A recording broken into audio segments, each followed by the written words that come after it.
This is a song that my mother taught me. The boogeyman, the boogeyman, the boogeyman, boo. He's an awful man, a terrible man, a wicked man too. He often chases children and catches them like mice. His teeth, they are awful, and his breath, it is not nice.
So we're on our way in a snowstorm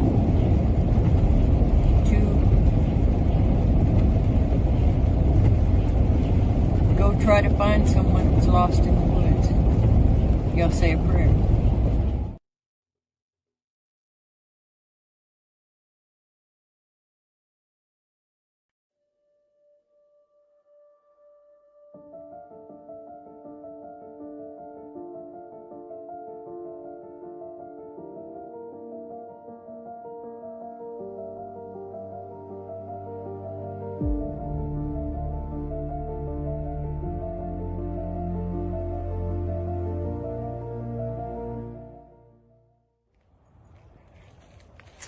Footsteps walking when I do, I hear the sound, but see nothing as I look around.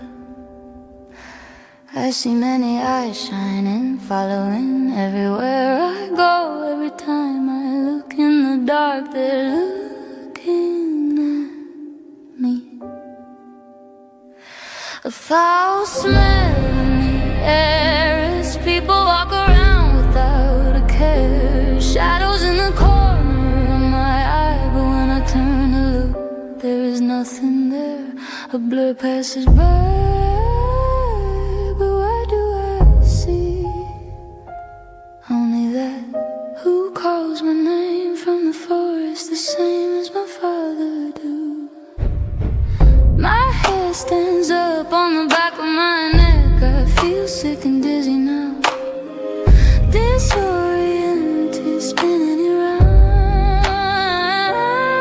A large wolf on 2 feet follows me, lurking and smirking from tree to tree, whistling for me to look as a clawed hand waves. My body tries to tremble, but I'm staying brave. Something sways back and forth, I look away.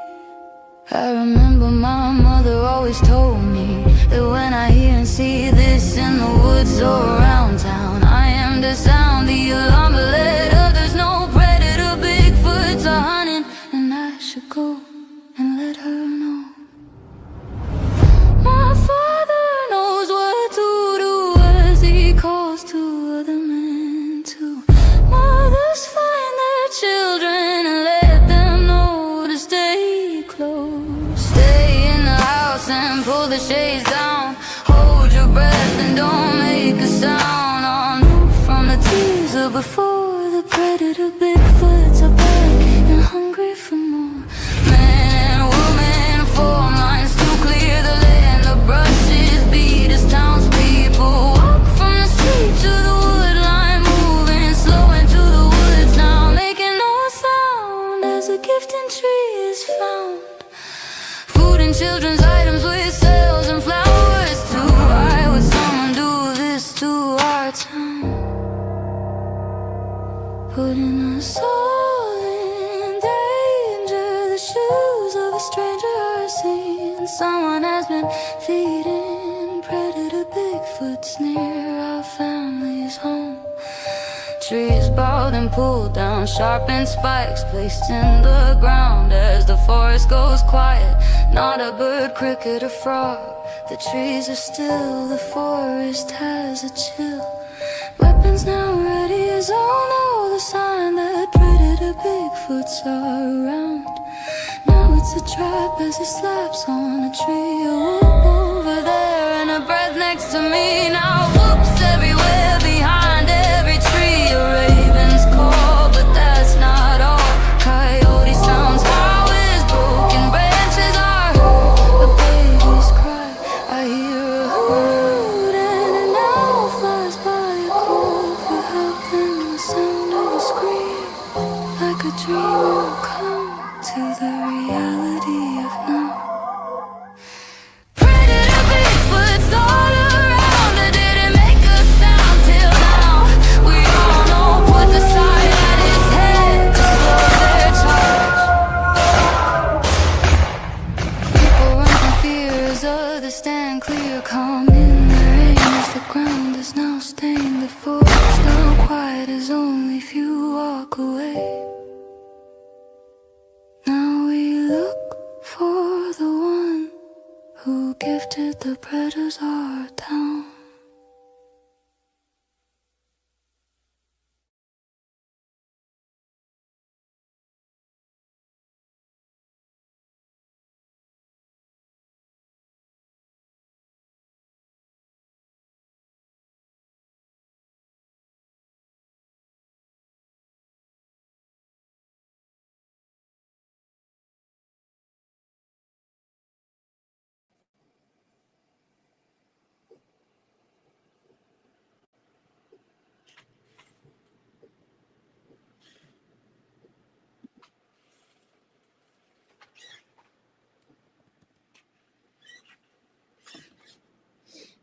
Ecclesiastes chapter 9, verse 12.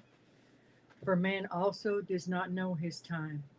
Like fish taken in a cruel net, like birds caught in a snare, so the sons of men are snared in an evil time. We'll pray. Thank you, Father, just for all the ways that you reveal snares to us and the ways that you help us to help others to know what's out there. Thank you for taking care of us. Thank you for taking care of our trackers. We pray for our families, our trackers' family members, and our trackers, and we pray for our viewers and their families. Thank you, Father, just for all your blessings and all the ways that you provide and protect. In Jesus' name, the name of your Son, Yeshua, amen. Amen. All right, welcome, and I hope that we're able to be heard clearly tonight. And I'll speak up like I do. I just did eye drops and they're burning. Okay, so we're going to welcome everybody, and then we're going to be talking about our guest tonight, and then we'll welcome him. Usually we have the Watch Wednesday where we do the critiquing of other people's work and what they're doing right or what they're doing wrong. But today we have a guest. We met through Facebook actually, and he's got some good photos, and he has a past of experiences, and we're gonna welcome him in just a minute. So let's see who's all here, and then we'll get to the introduction. Let me get back to.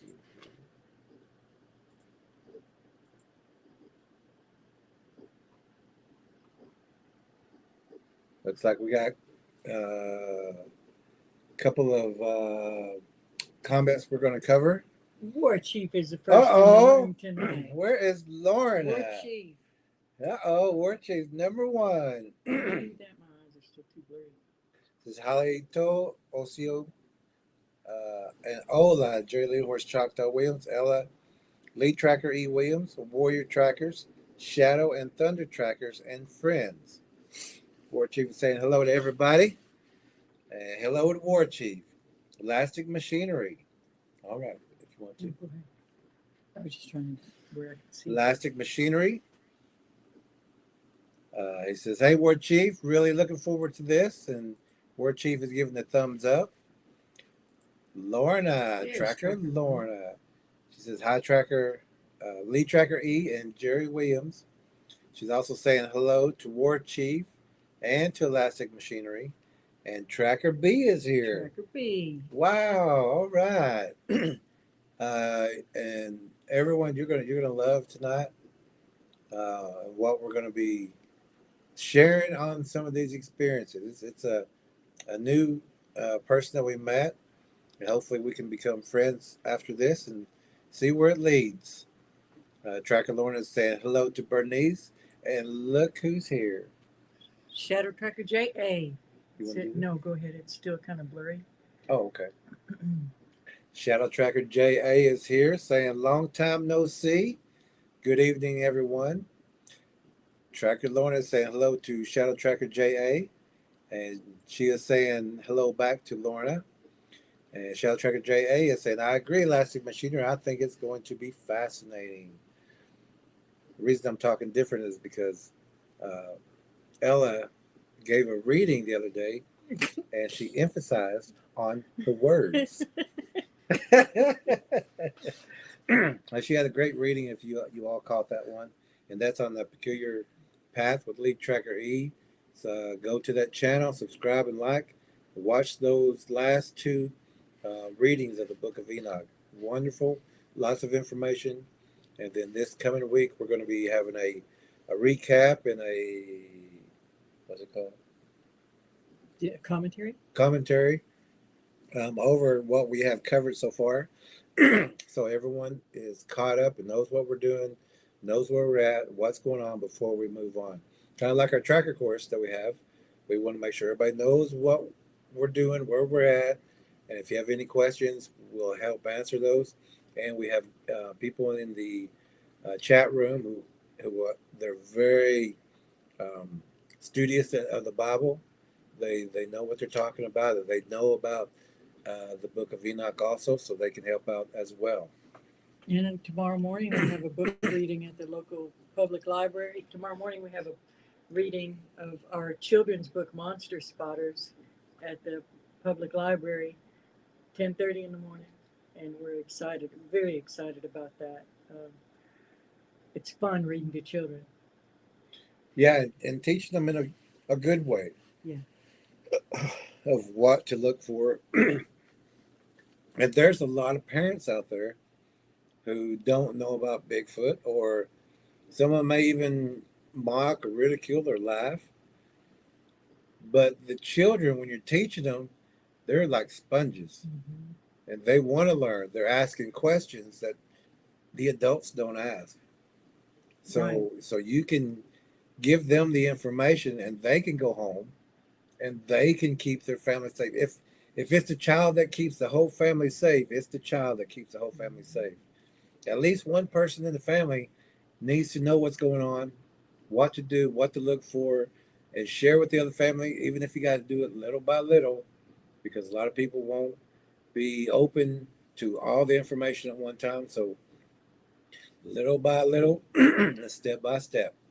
And the children are the most vulnerable, and they're also the most observant. They're the ones that notice more than the grown-ups. Grown-ups are generally just distracted by responsibilities and their phones and everything else, but children are looking all around at what's going on, and they don't miss much. We just want to teach them how to understand the things that they're seeing around them, because these predators are everywhere. Kelly is here. Tracker Kelly. Shadow Tracker Kelly is here. Says hi everyone. Break time soon, so she'll be back. She'll be back. Tracker Lorna saying hello to Tracker Kelly, and Tracker Kelly saying hello to Lorna. Shadow Tracker JA is saying hello to Kelly. Bay Otter is back. Bay Otter, glad to see you. Good to see you, and when Glad you you're get back. ready, we're here. Okay. Tracker Lorna is saying hello to Bay Otter. She's saying, so is Shadow Tracker J saying hello to Bay Otter. Bay Otter saying hello to Lorna. Elastic Machinery is saying, hey Lorna, Bernice, Shadow, Kelly, and Bay Otter. All right, and Bay Otter saying hello back to you, Elastic Machinery. So is Shadow Tracker JA. Bay Otter is saying hello to Bernice and Kelly. And Bay Otter is saying, I'm so happy that my comments are appearing. Monday I said hello and it didn't show. I screenshot it before it completely disappeared. Oh, that's weird. Wow. This is one of those channels where those things happen. Huh. And we're glad we didn't even know you were here then, Bay Otter. Yeah. So, on Monday. So over at the Peculiar Path. And we don't even know if it was a YouTube kind of thing going on, because they do that. Shadow Tracker J is saying hello to Bernice. Also, she's saying hello to Bay Otter. She said, that's great, Bay Otter. JR, all right, JR. And he's saying, howdy, hi to all. Todd Calloway. Todd Calloway. Good seeing you, Todd. Or reading your words, Todd. Says, hi, Jerry and Ella, all the trackers and friends. May God bless and protect you all. We're so glad you're here, Todd. And may God protect and bless you too, Todd. War Chief is saying hello to you, Todd. And Tracker Lorna is saying hello to JR, also to Todd. Sage Cooley. How you doing? I like that last name, Cooley. Sound like you're cool. Says with a special guest, how blessed. It is. All right, you can go ahead because my throat's getting. Tracker Lorna says hi to Sage, and Sage says hello, Tracker. Shadow Tracker JA says hi to JR, and says Todd Calloway, great to see you. Sage Cooley says hey to Elastic, and hey to Shadow. Mm-hmm. Sage says War Chief, good to see you, and there's Kay. Hey, all right, Shadow Track. I mean, Thunder. No, Shadow Track. We don't remember. You're just all the trackers now. No, she's Shadow. KNF says hello, trackers. No, Thank you to Jerry and Sage says, Bay Otter, did you know otters hold hands so they don't drift apart in open ocean? Well, that's good. I wouldn't want didn't to know either. that. I'd hold hands too. I used to think otters were so cute until one tried to snatch our little Shih Tzu out in the creek one day. I'd rather be on That's a story for another day. I'd rather be on somebody's shoulders if I was in the ocean. I want to be above War water. Chief says halito to Sage, and Shadow Tracker JA says hi to Sage. Shadow Tracker JA saying hi to Kay. There Elastic Machinery says snow. Oh, okay, that's the opening. He loves that snow scene. It's so funny. And saying hey Sage. Sage is saying hey ya. Hey ya. Bay Otter says hi Sage Cooley. I didn't know that. How sweet. All right. Kay says good to see you, trackers and friends. And Bay Otter says hi War Chief. Sage Cooley says others can be Otters. Oh, otters? You better read that one. Oh, otters can be very rabid too. Laugh out loud. My aunt was a zookeeper at Point Defiance Zoo in Tacoma, Washington. She had a major in oceanic, oceanology. Oceanology. Is that a word? Yeah, because she knows because her aunt majored in it. We didn't know that either. Like the wise otter, I also eat off my tummy, especially while watching a Watching Wednesday chilling photos. Hey, we had to brush our teeth real quick because we were sitting here chowing down so fast. We was on the run all day while the intros were playing. We had to go run some errands, and then we had to go back, get things set up, and then look at some photos, and then we had to. I took a nap. I was just tired. I just couldn't. But Ella stayed up. I loaded the car for tomorrow. And she did the thumbnail. She got things ready for tomorrow. We got it. We got it though.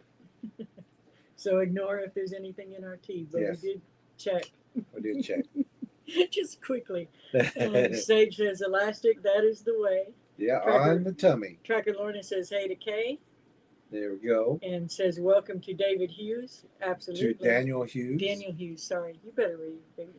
And I'm gonna go get the eyeglass cleaner and clean his glasses too. I don't think it's just my eyes. Okay. And Bay Otter is saying, I was given that name in the '90s when I lived in the western band of Cherokees. The Otter couldn't pronounce my real name when I found out. Yeah. They will give you a name. Well, we will give you a name. Put it that way.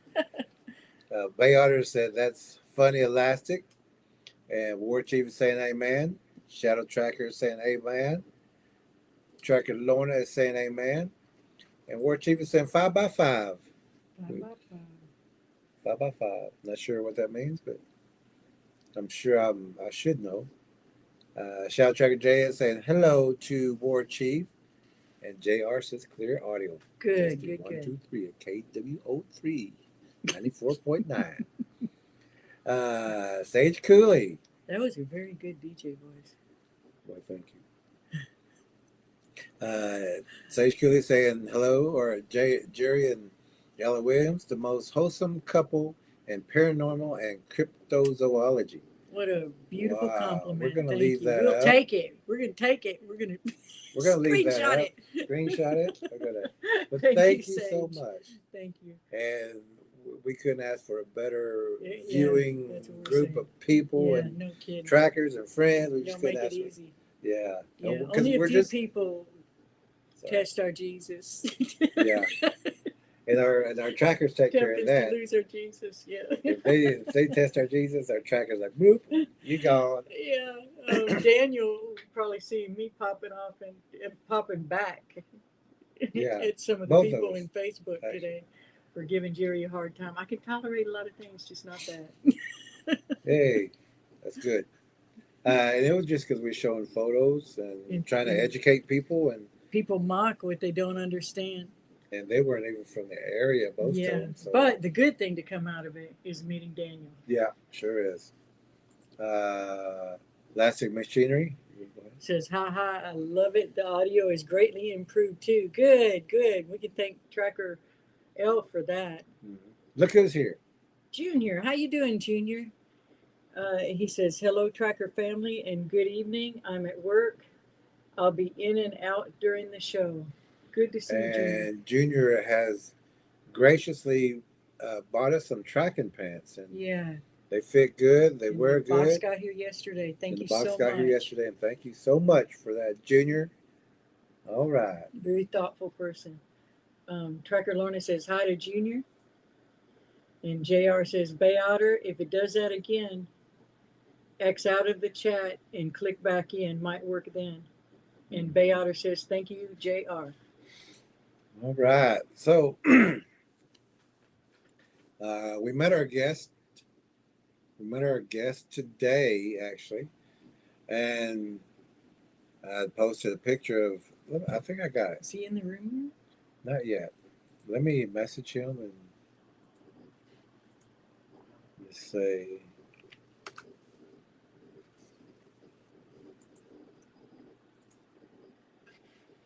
He said, "Hey Jerry, what time do you want me to click on the link?" And then, oh, he's in the hospice. No, it's stage 4 cancer, so my brain is all over the okay. place. Tell him now. I said, right now, man.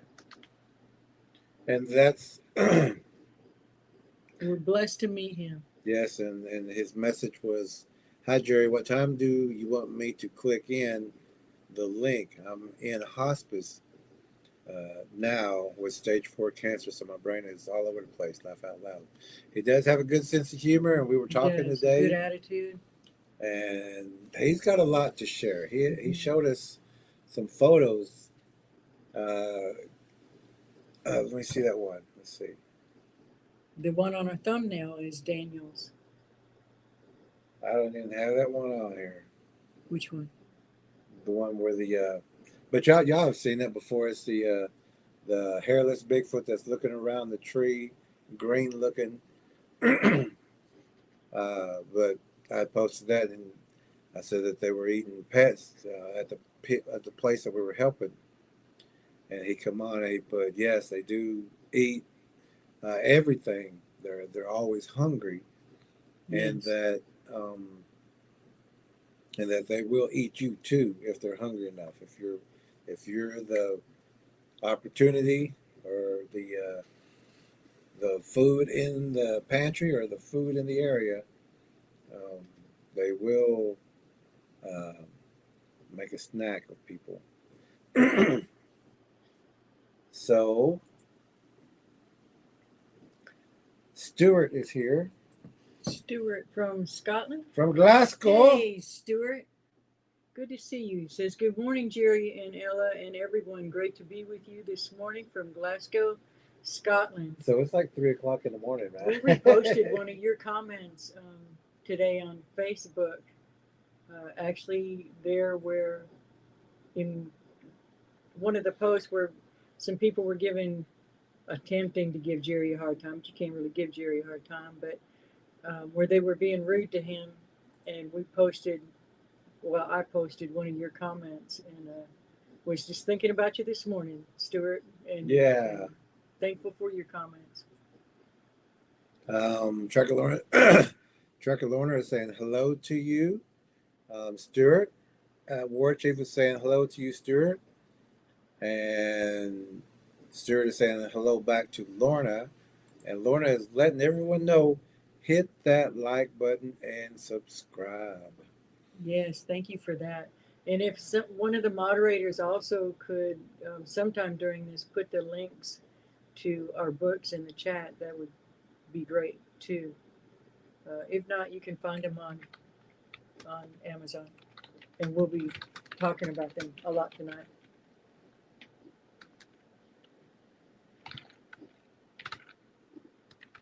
Daniel will be with us in just a few minutes.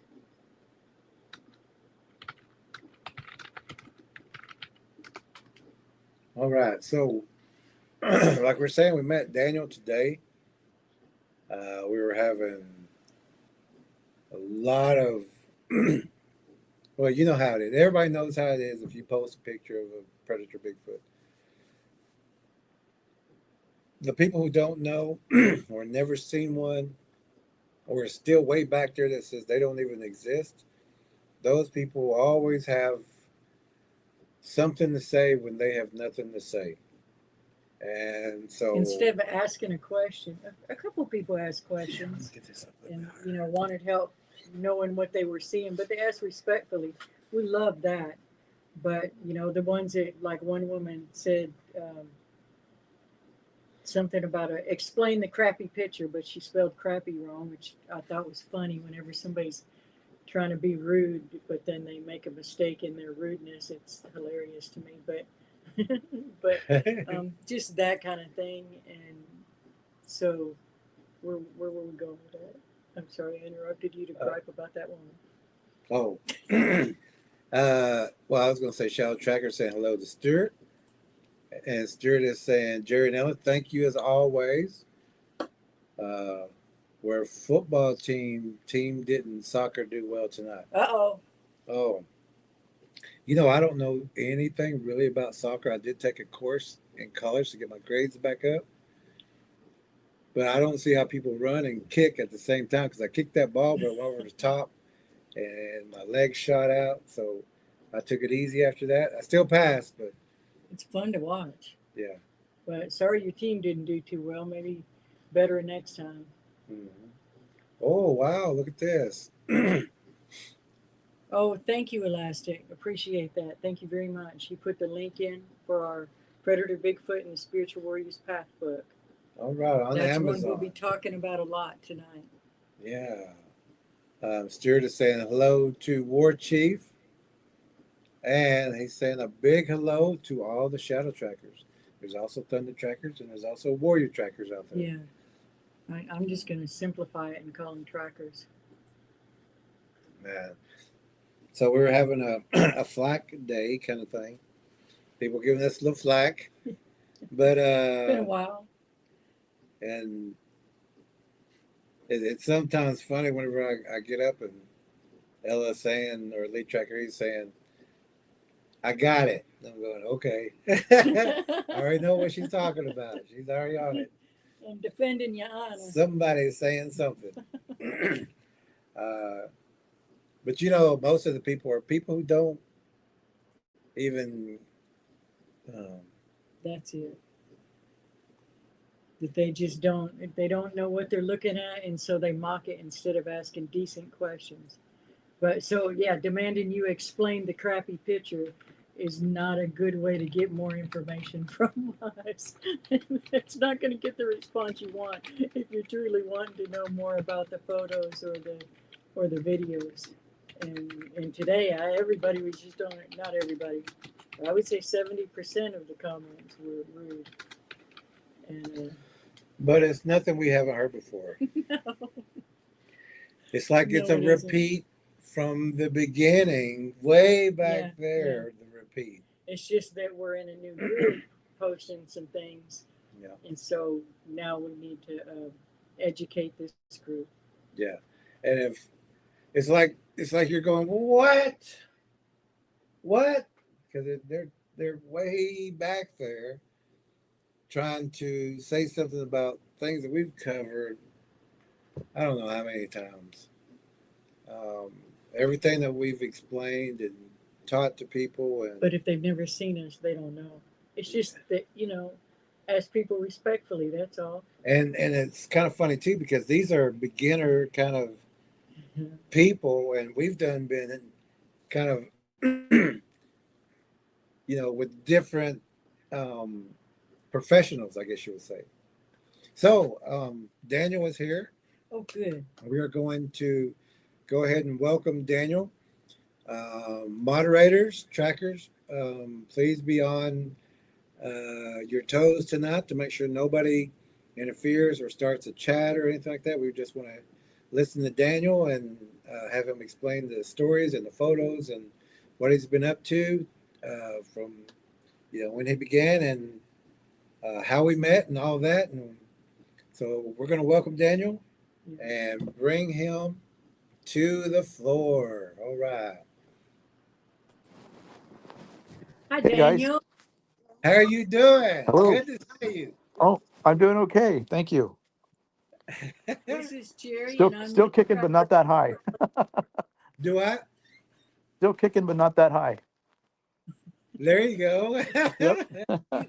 You sure do not look like the way you described yourself health-wise. Yeah. Oh, well, I'm fighting it, man. There you go. You There know, you I don't want, I can't give up yet. go. Absolutely not. This is just a quick note, but cancer is parasites. Yeah. And so Oh, the, sorry, the I way moved. we help people is we let them know that you need to do a parasite cleanse. You need to get minerals, all 12 essential minerals. I He's got got this one. vitamin B17 I'm taking. Okay. Good. Yeah. There's a total of 12 essential minerals, and you need all 12 of those. And you can get those on Amazon in a package of all 12. And I would start taking those. And uh, after this, we'll get your birth date and we'll do if they'll let you, send you the right vegetable foods that will energize and electrify your body and bring that um, out.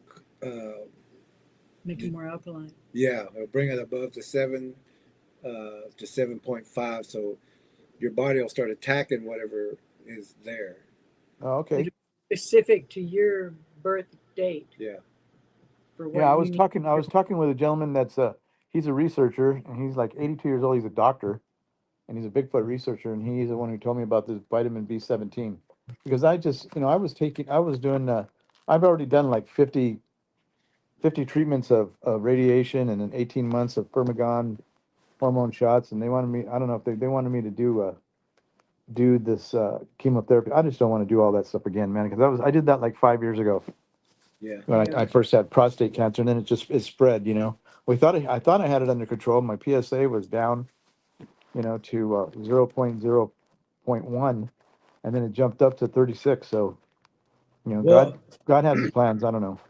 yeah. And a lot of times, well, the majority of the times, they'll treat that one area where the cancer is. But these are parasites, so once it hits with like radiation or something, they scatter. Exactly. That's what I think happened. Yeah, and You they're know? looking for every place that where blood connects, Gosh darn it. so they can sit there and feed off of that blood, and they'll go to another place. They'll go to another place. They'll go all over the body because they were just in one place. But Yeah. once that happens, they scatter. Got to look for a new spot. Yeah, so we tell Yeah. people that even if the doctor says you are clean and clear to go, get that parasite cleansing started because they've just went to other places and they don't see a big number right there. And we take them ourselves too. Yeah, we do all Yeah. this ourselves too. I've got to get that regimen for the ivermectin, and get Yeah, get Yeah. that going. there you go. Yeah. Yeah. That's My what my nurses are pretty down. The hospice nurses are not like regular doctors, and they about taking care of you, making sure you're good. And so I good. can, they're really okay with me taking whatever I need. I just don't want to do Okay. that morphine. I don't want to do the morphine. The morphine just me and that Yeah, morphine just don't get along. Makes me itch. yeah. Yeah. But we'll get your birth date after this, and we'll give us till tomorrow because we have another one that we have to do also, and we'll send you the food list for food you. list, the mineral list, and Oh, okay, nice. Thank you very much. yeah, no problem, no problem. Yeah. So Uh, you're in You know what? Basically, how we work is we'll try not to interrupt. We'll do our best not to interrupt, and just let you talk from the beginning as far back as you can uh, Okay. go. That's important to this story, or that you think leads up to it. and you know, like from the posting that you seen today, Uh-huh. because we seen you hit us with a picture, and then you commented, and you was letting us know like, whoa, this guy knows some stuff right here. So Oh yeah, yeah. You We know, really it we I go. didn't think I'd ever in my lifetime think I'd be into this. But, in the last 30 years I lived in the desert, you know, and there's nothing in the desert, but roadrunners and snakes and rocks, hot rocks, So we moved up here to Northern California. I'm in the Redding area by Lake Shasta. And, I just love all these trees. I mean, there's millions and millions of trees up here, so I love it, because there was no trees where I lived for 30 years. Yeah, We had to plant the trees that we want if we wanted any. yeah, And so anyways, we moved up here and I just went out and started exploring, and I heard about the Willow Creek area and stuff. And I went up to Willow Creek, and I just started going different places, going up the 5 freeway up towards Mount Shasta. And I started taking different off ramps, different, just to go out there and explore. And I just run into a lot of beautiful creeks. And then I have a friend of mine also that has been involved with the Bigfoot, Sasquatch for, well, I don't know, he's close to my age, and since he was like 10 or 11 years old, and he lives on a farm, and he was telling me, just take pictures of the woods and then check to come back and look at them, yeah, because my eyesight's not that good, I have to wear glasses and I can't see very well out there. So I went to this one spot up here on the way to Mount Shasta, and I pulled off of this off ramp, and I went into this little area, and there was a beautiful creek, and I took some pictures and I sent them to him, and he pointed them out for me. So that's how I started, figuring out how to do this stuff. So I would travel all over up here, just going to different places. And my first one I got was out in Hoopa. Hoopa is a reservation out there past Willow Creek. yeah, And you guys know about Willow Creek, right? They have the museum down there and a lot of Bigfoot sightings up there. So, anyways, I was there. They have a parade down there on every Saturday, first Saturday after the Fourth of July. And so I make those Bigfoot shirts that find me. That's where I'll be. And I went down there and I wanted to go donate some to the museum, so I could get some exposure on them because I thought I was gonna get set up and start selling shirts and get some little side income coming in and all that stuff because I'm retired now, you know, and because I got sick, I couldn't work. I had pacemaker, back surgery, and then this cancer stuff. So uh, anyhow, I got invited to a powwow out there, and I went down the road. I've never been there before. I just driving it by myself. And I ended up out there in the reservation, and I was supposed to take the bottom road, and I ended up taking the top road, and I ended up out there in the woods, way out there in the woods, out there and on the reservation, you know. And then everybody was really cool with me, So I didn't really wasn't worried about anything, and so I was just rocking my music, with my air conditioner on in my truck. I have a Ford F-150 lifted, with big tires and stuff on it. So I just was cruising this road, this old dirt road, and I stopped at this creek and I was taking pictures of it because, it was just amazing to me, to see all this kind of stuff. Living in the desert, you don't see creeks, and trees and stuff. So I was like, had little waterfalls coming down and stuff. And I was like, wow, this is beautiful. Just enjoying the heck out of it. And so when I got back home, and it took me about 3 hours to get back home, I thought I was going to spend the night there. I thought I was going to camp out in my truck, but being diabetic and stuff, and I didn't have enough insulin and all that stuff, I had to come home. So I came back home and I started going through my pictures, and I found uh, a picture of a Sasquatch. He was in the creek staying cool because it was like 107 degrees out there. It was hot, you know, and so I think he was in there staying cool. but you could see his head and stuff. So I got into it, man. That I was hooked. As soon as I got that picture, I was hooked. I was just like, wow, they are here, you know. And so then I start traveling around more up here, you know, closer to where I live, and and I've been all over the place. I've been around Lake Shasta. I've been, to the French Gulf. I've been um, all over the place up here, driving around and looking for, spots, but I never got anything. And I went into this one area, and I've been going in there now for a little over 2 years. I found this little logging road, and I said, no, I'm going to give this a shot. So I went in there and I started driving, and I just like to play my music and I just take pictures. I just drive real slow and just snap pictures of the woods, boom, boom, boom, like that. And when I come back home, I would check out my pictures, and so I did that, and I got a picture, and I was looking. I stopped at this little creek, and on this little bridge over this little creek that runs down through there, and I was just fascinated by it, and so I was taking pictures. When I came back, I got a picture of a little person hanging. It's just like this with his arms hanging. That it looked like like Beaver Dam, you know, all built up with all this, all the sticks and everything, all the branches and all that. And so I thought, wow, that is cool. I was looking at it, I was like, what is this? And they're hard to kind of figure out. You have to scroll in and, and really look at them and try to figure them out, because, that pareidolia stuff will really mess with you, you know?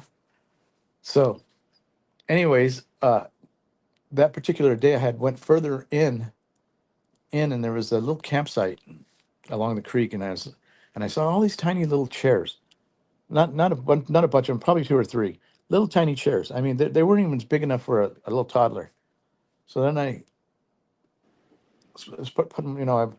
was thinking about it when I came home. I was thinking, wow, the little people, that little person, and then those little chairs, are they engaging with those people at that campsite? Like they were camping in there. And then I was thinking to myself, why would anybody bring their kids deep into these woods? I mean, because the canopy of the trees, it makes a canopy inside there, and there's no service, no cell phone service. So it was just kind of, it just made my brain run crazy thinking about that. So then, of course, I had to go back.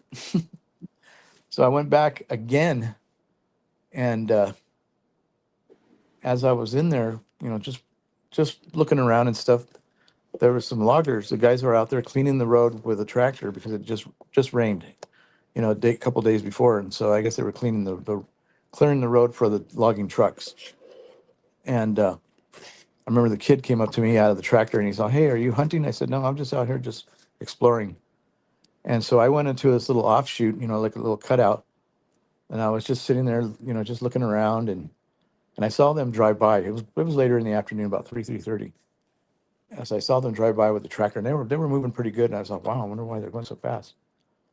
So I said, "Well, it's getting kind of late. I should get going too, because I had to take medicine and all that kind of stuff." So as I was leaving, they had locked one of those swinging gates. So now I'm locked in I'm locked in the woods. I knew nothing about. I didn't think that there was Bigfoot, or I thought there was just little people or something. I didn't know there was any Sasquatch in there. So I was like, "Oh man, what am I gonna do? I can't call nobody from down here." So I turned around and I stopped, and I said, "Well, I could follow this road. It'll take me up to the top of the mountain. I can get a signal." And I'm kind of a weird guy. There was a little grasshopper sitting on my hood, and he was sitting there looking at me, and his little antennas were going. So I was looking at him, and I asked him. I said, "Hey, Jimmy Cricket." I said, "Hey, Jimmy, should we go up that mountain?" And his little head went like this with his little antennas. So I started laughing. I said, "Well, let's do it," not knowing where I was going. The crazy thing about it is, it took me 3 hours to get up there, and only 10 minutes to get back down. You know, so I don't know, but I don't know about that. That was really weird to me. Yeah. Anyhow, I got up to the top, and it was just cleared out. The loggers it looked like a war zone. And I was like, oh, wow, this is depressing, because I love the trees. So I'm sitting up there, and I said, well, I'm going to have to drive back down, and now I'm going to drive down into the sun. And that road is it gets kind of sketchy, real steep cliffs and stuff. And my first time going up there, and I didn't really remember going up there. I don't know why. I can't remember the trip up. I can remember the trip down, but I can't remember the trip up. But the whole thing about that place up there, when I got to the top up there, I felt like I was looking through plastic film. You know, everything looked like it was like plastic film. It was starting to, the sun was starting to set. You know, and so I was thinking to myself, wow, this is. So I got out and I got some glass cleaner and some towels. I carry a lot of stuff in my truck, and I started cleaning. I was standing on my, I had my door open, and I was standing on the inside of my truck because I can't reach because I'm vertically challenged. You know, it's lifted and all that stuff. So I was cleaning the windows, and I heard pow, and I thought somebody was shooting at me.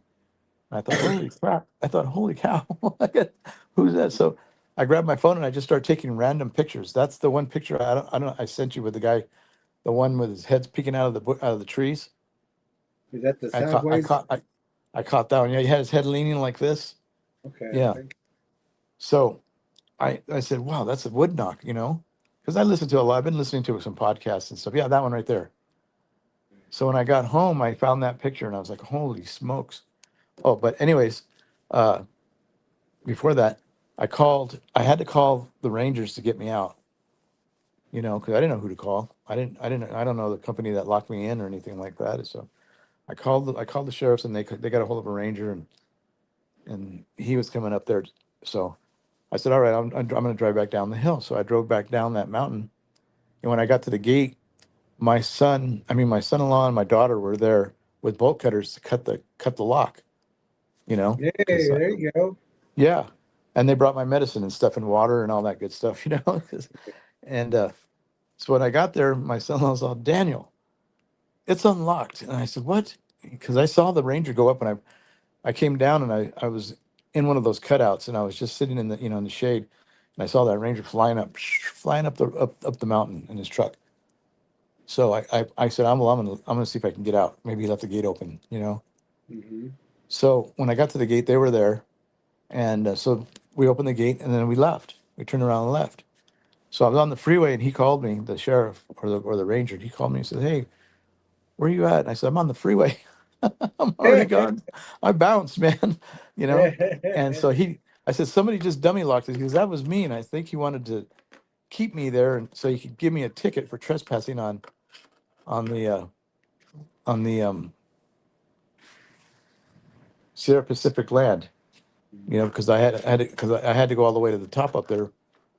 It looked like a graveyard, boneyard, you know, so I had to go all the way up the top to get a signal. So I think he was trying to keep me there, give me a ticket.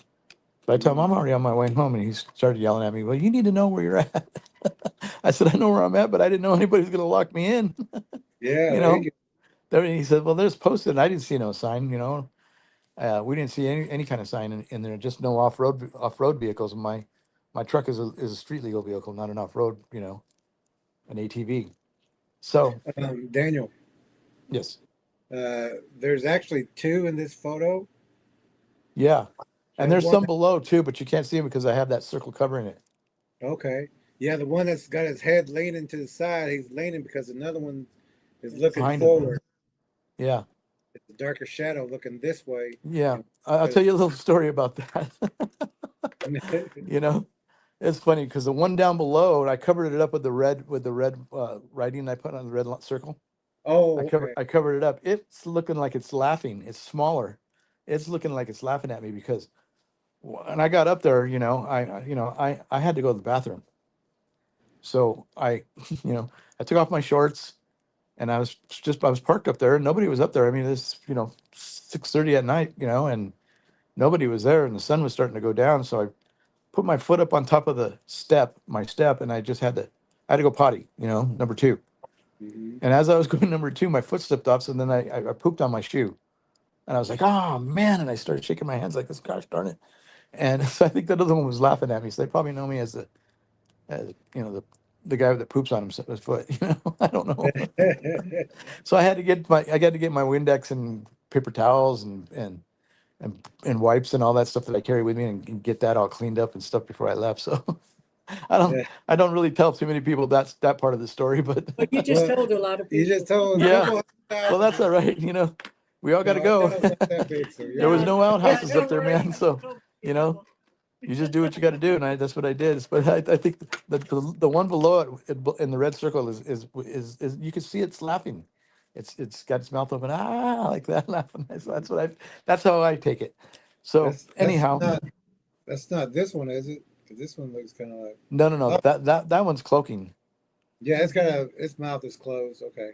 Yeah, I was coming. That was in a turn on the road. I think I came up too fast on him, and it just did whatever they do. That's I think why it's hard for people to get these things. They say they just disappear. The tracks disappear because look at him. He's And blending in with all the foliage.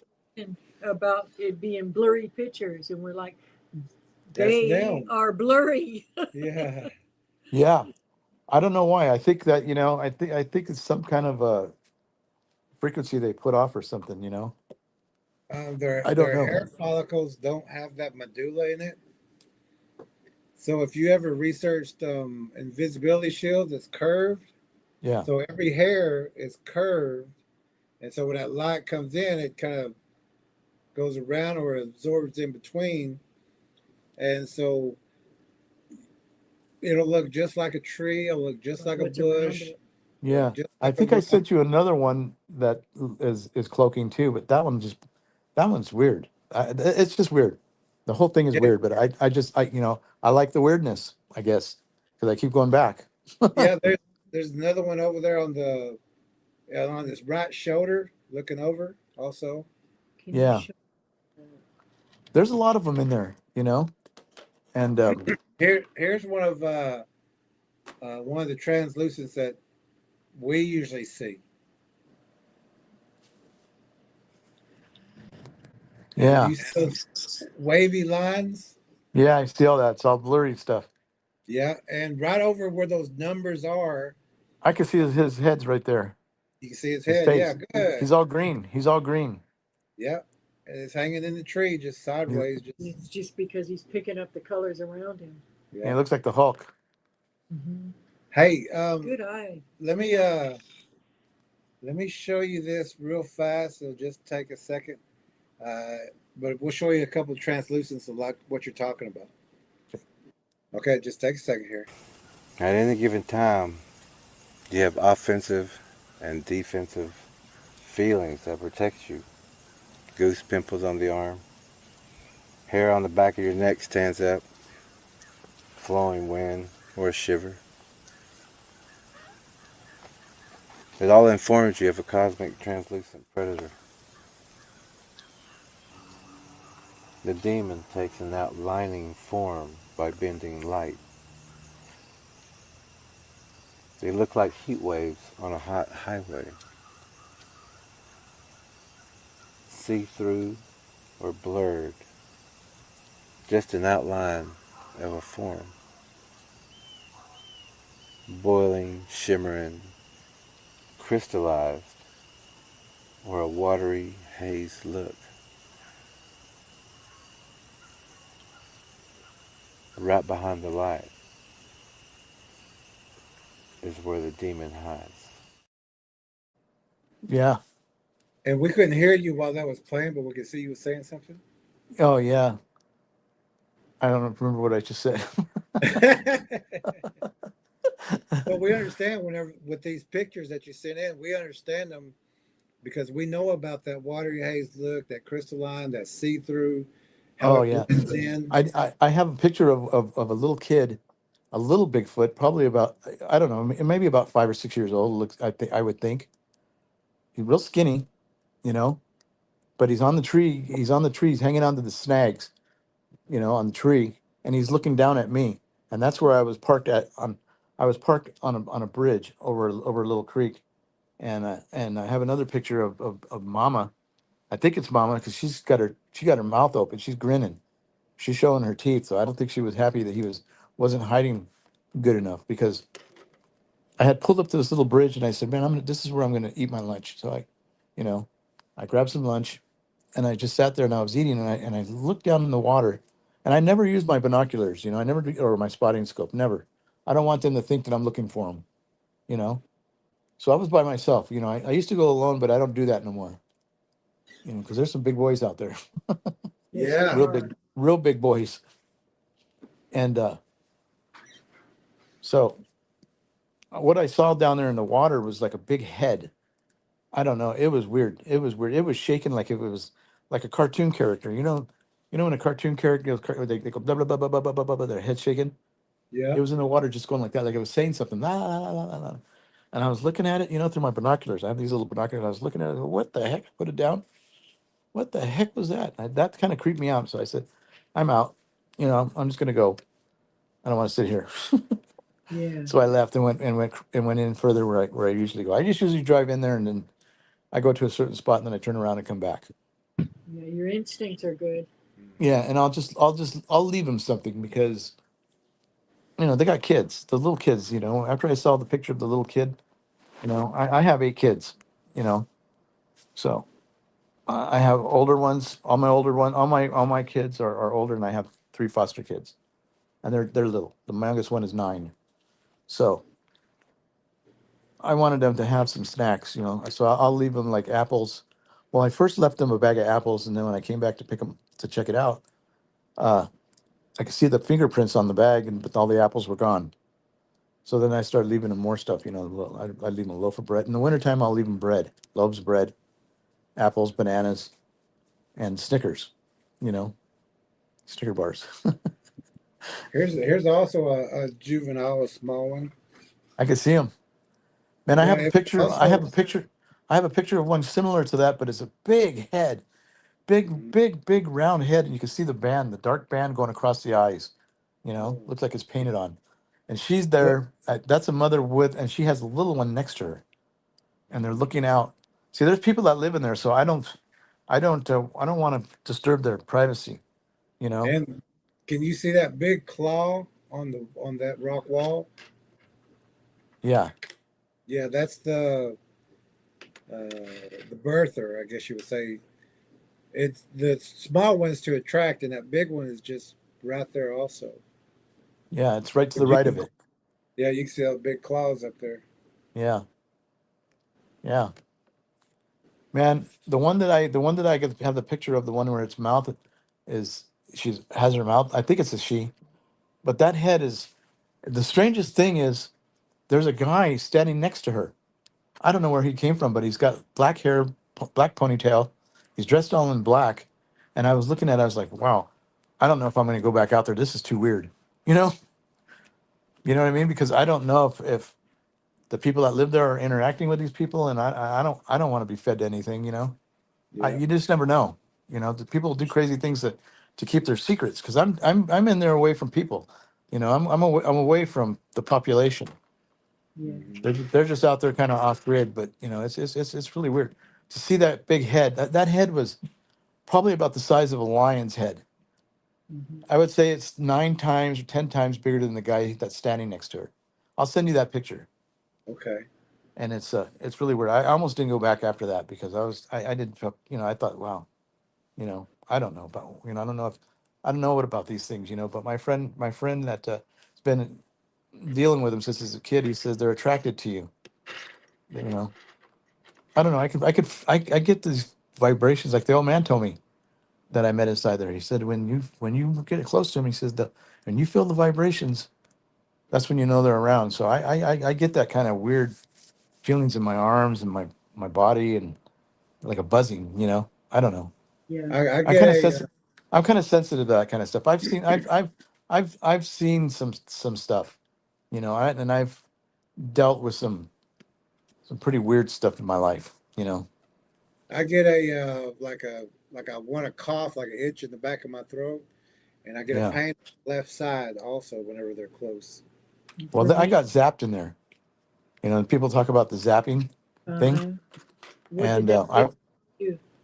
I went into this area and there's granite rocks that are on the side of the road, just granite, all covered with moss and trees and you know, and it just looked kind of creepy over in that area.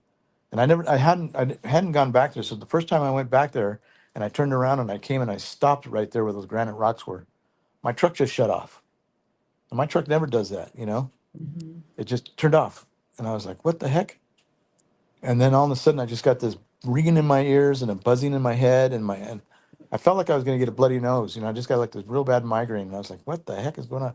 So I started my truck up and I took off and I went out. As soon as I got out of the area and out to the cross street, I was fine. I thought it was my diabetes, so I checked my sugar and stuff, because I was wearing one of those little deals that you put in your arm and it tells you on your phone, what your levels are and stuff. And so, yeah, they zapped me, you know. But Yeah. I was new. That was like the second time I've been in there, you know. I think I was new. But so when I go in there now and I leave them there, I'll take them cold watermelons and, and stuff, because they don't get the stuff we get, They have to hunt for their food and stuff. And so I'll take them watermelons, apples, bananas, bread, loaves of bread. Like I said, those snowballs, those little snowballs that Hostess makes, they have coconut and all that. So they're like pink and white, and they have like a little cake in it. It's covered with this like a snowball thing with coconut and all that. I'll leave those for them, and then when I get out, I usually would just walk out there, wherever I put the food, and I tap myself on the chest here like this, and I say, "Hey, Papa's here. Papa's here." That's just my thing, man. You know, and then I just get in my truck and I leave. That's it. And then I just go home and I go through my pictures and I'm just scroll through and I just like, yeah, I got one. But every single time I've gone in there, every single time I get a picture of something, one of something, you know. But they're all different. They're all different. They have, that some of them look really like, like Drop Dead Fred, that show. Or some of them have big square heads and some of them have round heads. The one that was punching the tree, I sent you a picture of that one. I think that's a female because she has a real small or petite face, you know. And I had met an older gentleman inside there, and we stopped to chat on the logging road.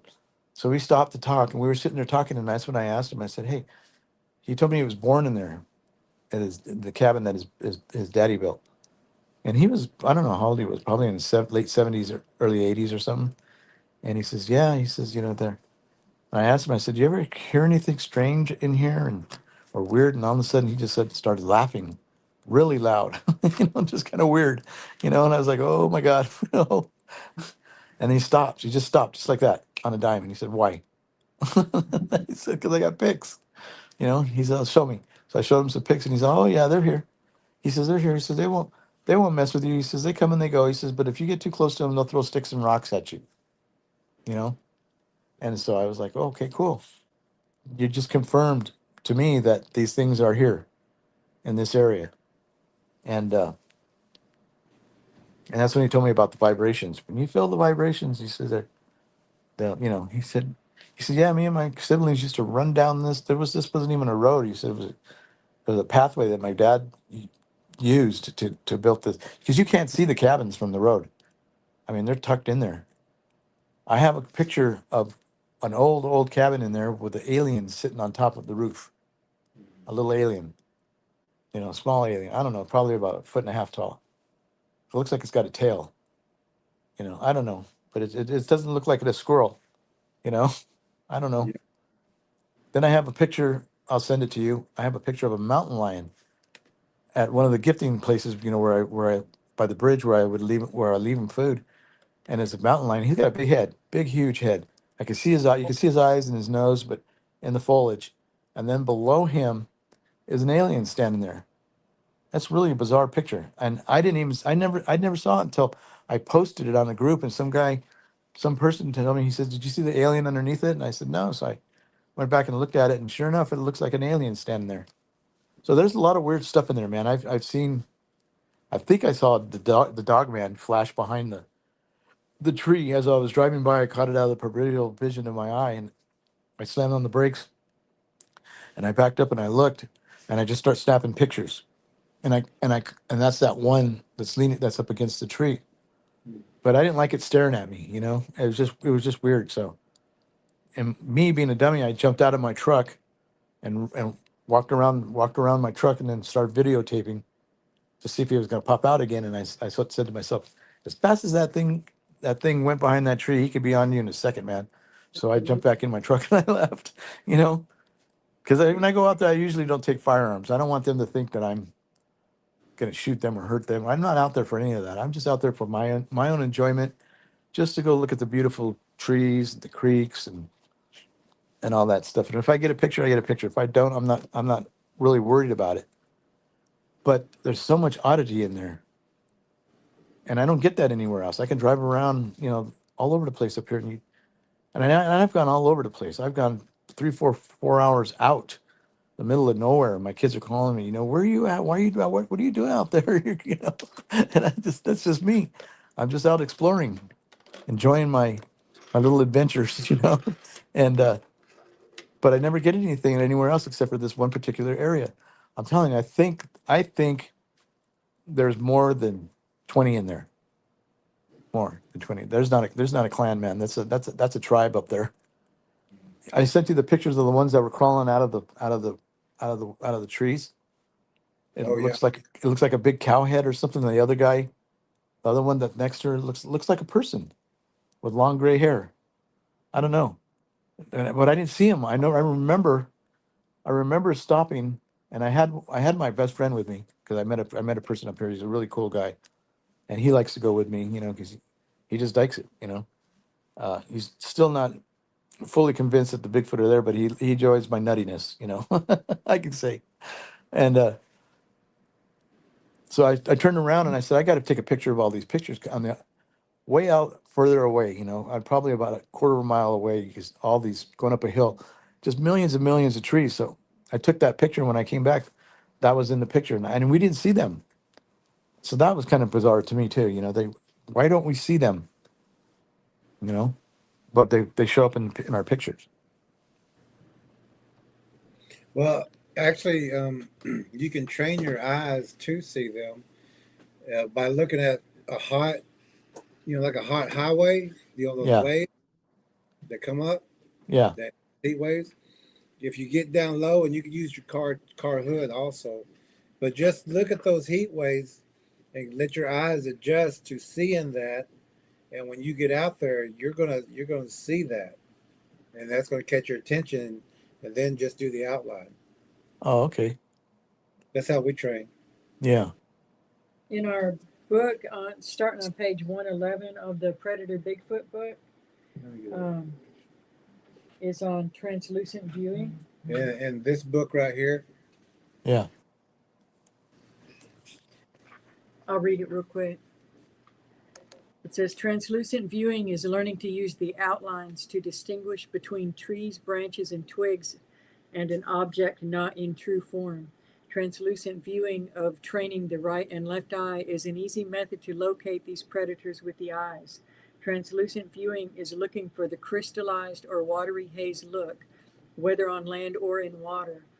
This was explained earlier in the book, and is where the right and left eye do the work by the right eye catching a glimpse of movement and having the left eye define what is supposed to be and what is there, but only as an outline. Research invisibility shields to understand how the predator's hair bends light. This is one way the flesh and blood, but yes, they are still demonized. Predator Bigfoots and Predator Bigfoot hybrids can seem to disappear or vanish. To put it simply, and also mentioned earlier, the hair is hollow and reflects surfaces around it, as with an invisibility shield that is slightly bent to deflect light, so does the hair of the Predator Bigfoot. The hair of the Predator Bigfoot has no medulla, which deflects light in the same way as an invisibility shield. Again, the hair can be transparent, short or long, matted or neat. It can be black, white, brown, tan, gray, cream, multicolored, cinnamon colored, or simply reflect the color of whatever is around it. It can even appear to be the greens of the forest around them. One long hair can have multiple colors side by side. To see the yeah, translucent predators, think of those 3D artworks where you have to soft focus your eyes to look through to see the object emerge. Let those with eyes to see. Pray for discernment as the physical and spiritual worlds are here together and the veil between them is thinning. Don't let those who don't know and can't see make you think you're crazy. That's one of the greatest tools of the predators because it leads to doubt in God, self-doubt, mistrust, and isolation, and makes their insidious job of disarming and causing you to destroy yourself that much easier. It makes children turn to imaginary friends that are not imaginary. It is a fine line parents must walk between preparing but not scaring their children but it must be navigated. If people knew what is out there, they won't go into shock. If people know what is out there, they won't go into shock and lose valuable reaction time. We have been accused by the uneducated of being fearmongers when our only goal is to teach people to be prepared, not scared. Much of what is currently strategically dismissed as pareidoia and or mental illness. Yeah. Uh, Oh yeah. um, A lot of people think I'm crazy now, you know? sure. Ow. The case in reality is some are more naturally capable of seeing through the veil than the accusers who can't or won't. There are currently people on psych meds and committed to mental health facilities that are telling the absolute truth about what they see and hear. The drugs shut them down mentally, making them more vulnerable or open to the invasion of the mind or dreams and putting them in even more danger. When they seek counseling, they are told they are hallucinating. Some turn to illegal drugs, pharmaceuticals, or drink alcohol to block out or to stop the nightmares and trauma from what they've seen or experienced. Many, and we dare say most, are mocked, patronized, or ridiculed by family, friends, strangers, or authorities that are ignorant of or hired to hide the truth of the predator Bigfoots and predator Bigfoot hybrids. These same people will ridicule until they themselves experience it. Pray Yeah. for the people who have been traumatized because they were not equipped with the truth or the means to protect themselves. They were not taught to understand what's going on around them. Most have been told that there is no such things as monsters and cannot handle the shock when they themselves find out that is a lie. We find it especially puzzling when Bible believers dismiss or refuse to acknowledge the presence of the supernatural, the cryptids, giants, chimera, and the paranormal, as the Holy Bible is filled with such stories and teaches us how to address these issues. You know, years ago, I would say probably 30, about 30, 32 years ago, my brother was working on a home, remodeling this home. And he asked me to come and help me. And I was doing my own home, my own remodel on another job. So I said, yeah, I have some time. I can come help you. So we went over there, and this was the house was a gangbanger's house. It was really weird. Uh, just had really weird just really weird feelings in that house. And this is why I'm telling you this because this is the kind of stuff that I have been through in my life. So I don't put any of this stuff, the Bigfoot stuff, and all this other cryptid stuff. I don't. I don't push it aside. You know what I mean? Mm-hmm. Because of what have I experienced. So we were working in that house, and he had to go to Home Depot to go get some parts, and he went with another guy, 40-year-old guy, and I stayed there at the house, and we had taken the kitchen table and put it in the living room. I mean, we rolled up all the carpet in the house, and the house was settling. It had lath and plaster walls. It was on a raised foundation, and the reason it was settling uh, was because the people that lived there before were letting the washing machine run under the house instead of into the pipe into the sewer. They had sewers, they didn't have septic, you know, so that was odd. But the thing was, there was a big square hole in the bathroom where they had cut a hole in the subfloor, you know. And I thought my brother said, you know, come check this out. And I said, I thought that was pretty bizarre. Why would they cut a hole there when they could go underneath the house through what, you know, one of the crawl spaces? Why would they cut a hole in the floor to get under the house? Logic, right? Mm-hmm. So I don't know what was in that house, man. But anyways, they had left the Home Depot, and I sat at the table, and this was like 8 o'clock at night. I think Home Depot was closing at 9 or 10, so they had to hurry up and get down there.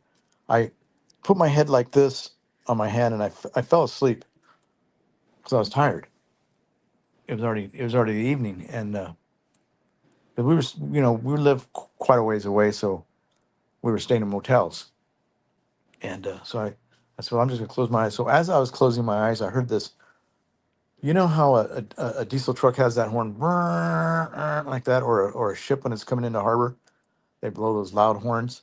Mm-hmm. Well, I felt that in my head. I was like hearing that. I was like thinking to myself, how can a diesel truck come down this street because it's so small and everybody parks out in the street because they have little driveways. There's no room for a tractor trailer to come down there. but I still went into that deep sleep, you know. So I went into that deep sleep, and when they left, I had locked the front door and the screen door. I closed the screen door. So when I heard them coming up, as I heard them coming up, this walking up the walkway, getting up to the front door, I heard one of them. I heard the other guy that my brother was with say, "Oh, look, he left the door open."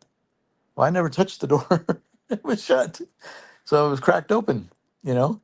So when they walked in, I was asleep on that, sitting in that chair, and all of a sudden I woke up and I saw something jump out of me. It was black, you know, like the movie Ghost.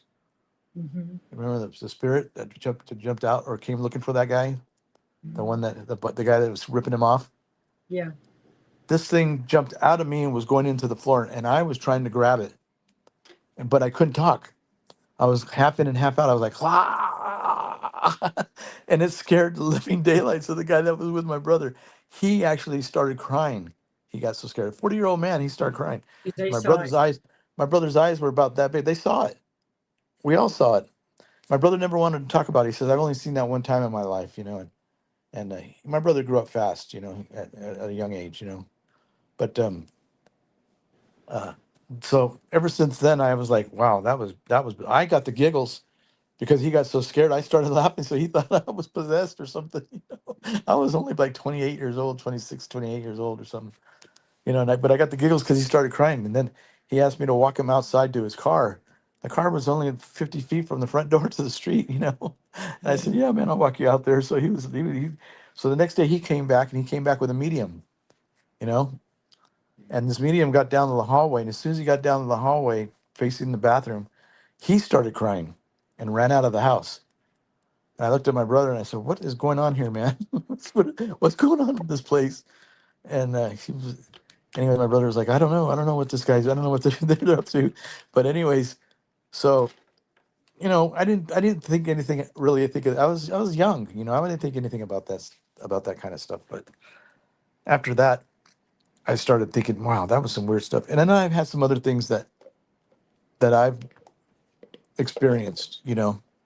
Um, One time, my wife and I were leaving to go someplace, to a store or something, and I saw this little girl at the corner of our road was a dirt road and it turned into pavement, and there was a stop sign. There was a cross street, and I saw this little girl. She got off the school bus and she was walking along the side of the road there on the dirt, on the easement. But before we got to that cross street, in my head, I saw a video of a guy in a car, long beard, drunk, just missed that turn and hit that little girl in my mind. And like a video, it was what like a video was going on in my head as I'm driving. And I pulled over and I rolled the window down, and my wife's looking at me, "What are you doing?" And I told the little girl, "Hey, you need to get up there closer to to the chain link fence. Walk up there." And she looked at me like I was crazy, you know. And as soon as I pulled out, this guy came around the corner with a beard, missed the stop sign, and came and turned and went up onto the dirt, almost went through in the fence in the people's house, or people's yard. Yeah. And I told my wife, I saw that. So you know, I do that sometimes. I get like these visions of things, you know, they're like movies in my head, and they come true and stuff. And so I think when I go out there, I think they might sense my senses. I don't know how to do that, you know, but I don't know. I think I attract them some way because I have that kind of of a sense, you know. I don't know, but it's like a fever for me. I need to get out there all the time. I just have to go there. I just love it, you know. There's a Sacramento River that runs down there, and I took my brother and sister a couple of weeks ago. They came out from Las Vegas to visit, so I took them in there, and my brother wasn't having it. He wasn't having. He's all, "Turn this thing around, man." You know, he didn't want to be in there. But I took a picture of this guy out there fly fishing in the river, and up on the side of the hill there, where all the trees are and stuff. There's a couple of foots out there watching him. You can see him. I can see him. I know what to look for. You know. Anybody else would say, "Oh, that's just a dark spot or a burnt out log or something like that." But Right. I know what it is. They're Which watching. they They were watching burnt him. logs too, and they do look like burnt out logs at times. Yeah, I saw one up there at Lake Shasta like that. I was driving along the lake. You know, there's a road, and it ended because it was a big washout, and I saw a black looked like a black burned out tree. You know, so when I came back, it wasn't there, and I was looking for it because I said, man, that's kind of odd. And nothing else is burned up here. You know, Yeah. why is there just a burnt log there? Maybe campers, you know, because there's a lot of people out there and houseboats and stuff like that get pulling these little coves and stuff. Maybe they had an old dead tree or something. They burned it, but I was looking for it and it wasn't there. So maybe it was one that was in there, you know, cooling off or having a fish or I don't know. But I Uh, don't know. It's just so much fun for me, you know. like I really love it. boulders also, giant What's that? boulders. They can look like boulders also. Yeah, yeah. Mentioning saying that when I was up there in Willow Creek, I came across this creek, and there were boulders, big, huge boulders. And I parked along there because I like to listen to the water and watch the creek. But there was big boulders down there, and they were all full of they were green with moss on them. But there was one big one, but it looked like it had wet hair on it. It was like a tannish color, and it didn't. It was a boulder. It looked like I thought it was a boulder, but then I thought the more I looked at it, you know, it just looked like something was hunched over, you know, with Yeah. the wet hair, and you could kind of see the skin. It looked like the skin underneath it, and I just got this feeling like, man, this thing is huge, really huge. I mean, the back on that thing looked like a boulder. I mean, it was like 5 feet wide, you Yeah. know, bent over. You get But see, large. the thing that was getting me was it didn't match the rest of the boulders because the other ones were all full of moss, green moss, and this thing wasn't. So I think it was one down there, and you know how they just freeze, you know, when they think that somebody's around. Because I stopped there with my truck running and the music going and rolled the window down, and I was just looking at it. I wasn't taking a picture of it or nothing. I was just sitting there staring at it. I was like, wow, that's odd. This other boulder doesn't look like the rest of them. Wonder why, you know. But then in my mind, I start thinking, well, maybe that's not a boulder. You better go, you know, Exactly. because I was out there in no man's land. You know, when you get out there past Willow Creek and you start getting into you know, the reservation area down there, there's not a lot of people out there. You know, when it's 107 out, you know, They can sit still for hours too. I bet. But Still. that was that you know, I had a lot of strange experiences. You know, just I call them my little adventures. But I really love it. I love it to death. You know, now that I'm sick, you know. My neighbor will take me out there, you know, because I have to use a step to get in the vehicle. I don't have the leg muscle anymore. I just got out of the hospital 3 weeks ago. Yeah. I had to have, I don't know if you guys know what nephrostomy tubes are. The what? Put in nephrostomy tubes, put in my back so I could drain my kidneys. Yeah. Yeah. Yeah, I have two hoses coming out of my back that go into these bags, and that's where the urine goes. And then also have a catheter, you know, because I was holding like 2 liters of fluid in my bladder. Wow. Um, it was bad. I was going sepsis, you know, septic. So uh, You were one tough individual. yeah, I tell you, man, it's just you know, it's just been the last 5 years. It's just been kind of rough, you know, because I got I got sick and I got that prostate cancer, and then I got sepsis. That's when I went and got sepsis. You know, I was in the hospital, and they came in and told me, "Are you all right? Are you all right?" I was sleeping. I said, "Yeah, I'm fine." Why? She goes, "Your heart's stopping." They came in there with a crash unit trying to they were going to shock me back to life, I guess. I ended up getting a pacemaker. And then after I got the pacemaker, no, that's when I found out I got the cancer. And then I got the cancer. And after I got the cancer, and then my back went out because I was a painting contractor and I had a shop where I used to live that we used to finish custom cabinets. And then one day I was doing my cabinet doors, and I went to stand up, and I couldn't stand up. My back went out. So I have lower back surgery. So then right after we had that lower back surgery, we were moving. So I was stuck in bed. Everybody was packing my stuff, clearing out my garage, my shop, and everything. You know, So it's a lot of understandable how much you love to get out and you don't get to do it very often. yeah. the way you're doing it, staying in the truck, that's great. That's Yeah, I don't usually get out only to just to good. leave the food, and I just say Papa's here. I want them to understand that I'm just Papa, you know? Listen, you're acclimating them to people bringing them food, and the people that come behind you when they don't have the food, these things will get aggressive. You've seen how big they are. They're Yeah. they're the alpha top dog predators. They don't need your help to eat or to find their children food. They consume wildlife, they consume pets, they consume people, they will even consume each other. And your heart is good as gold. It's wonderful, it's beautiful. Understand, we totally get that you care about them. Just in that you love life, you love wildlife, you love people. It's just clear. You're your foster dad. You're just a all around good person.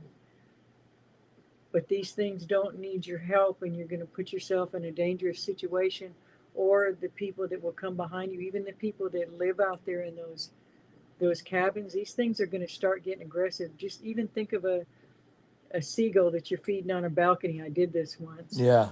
Suddenly, all the seagulls were coming.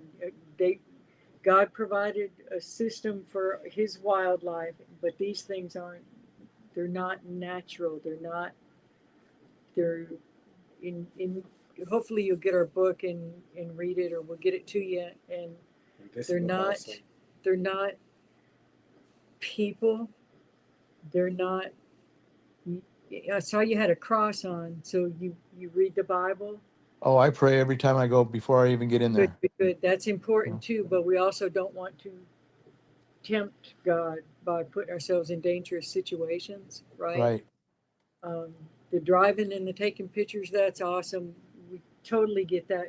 But boy, do we hope and we will be praying that you stop bringing them gifts and food because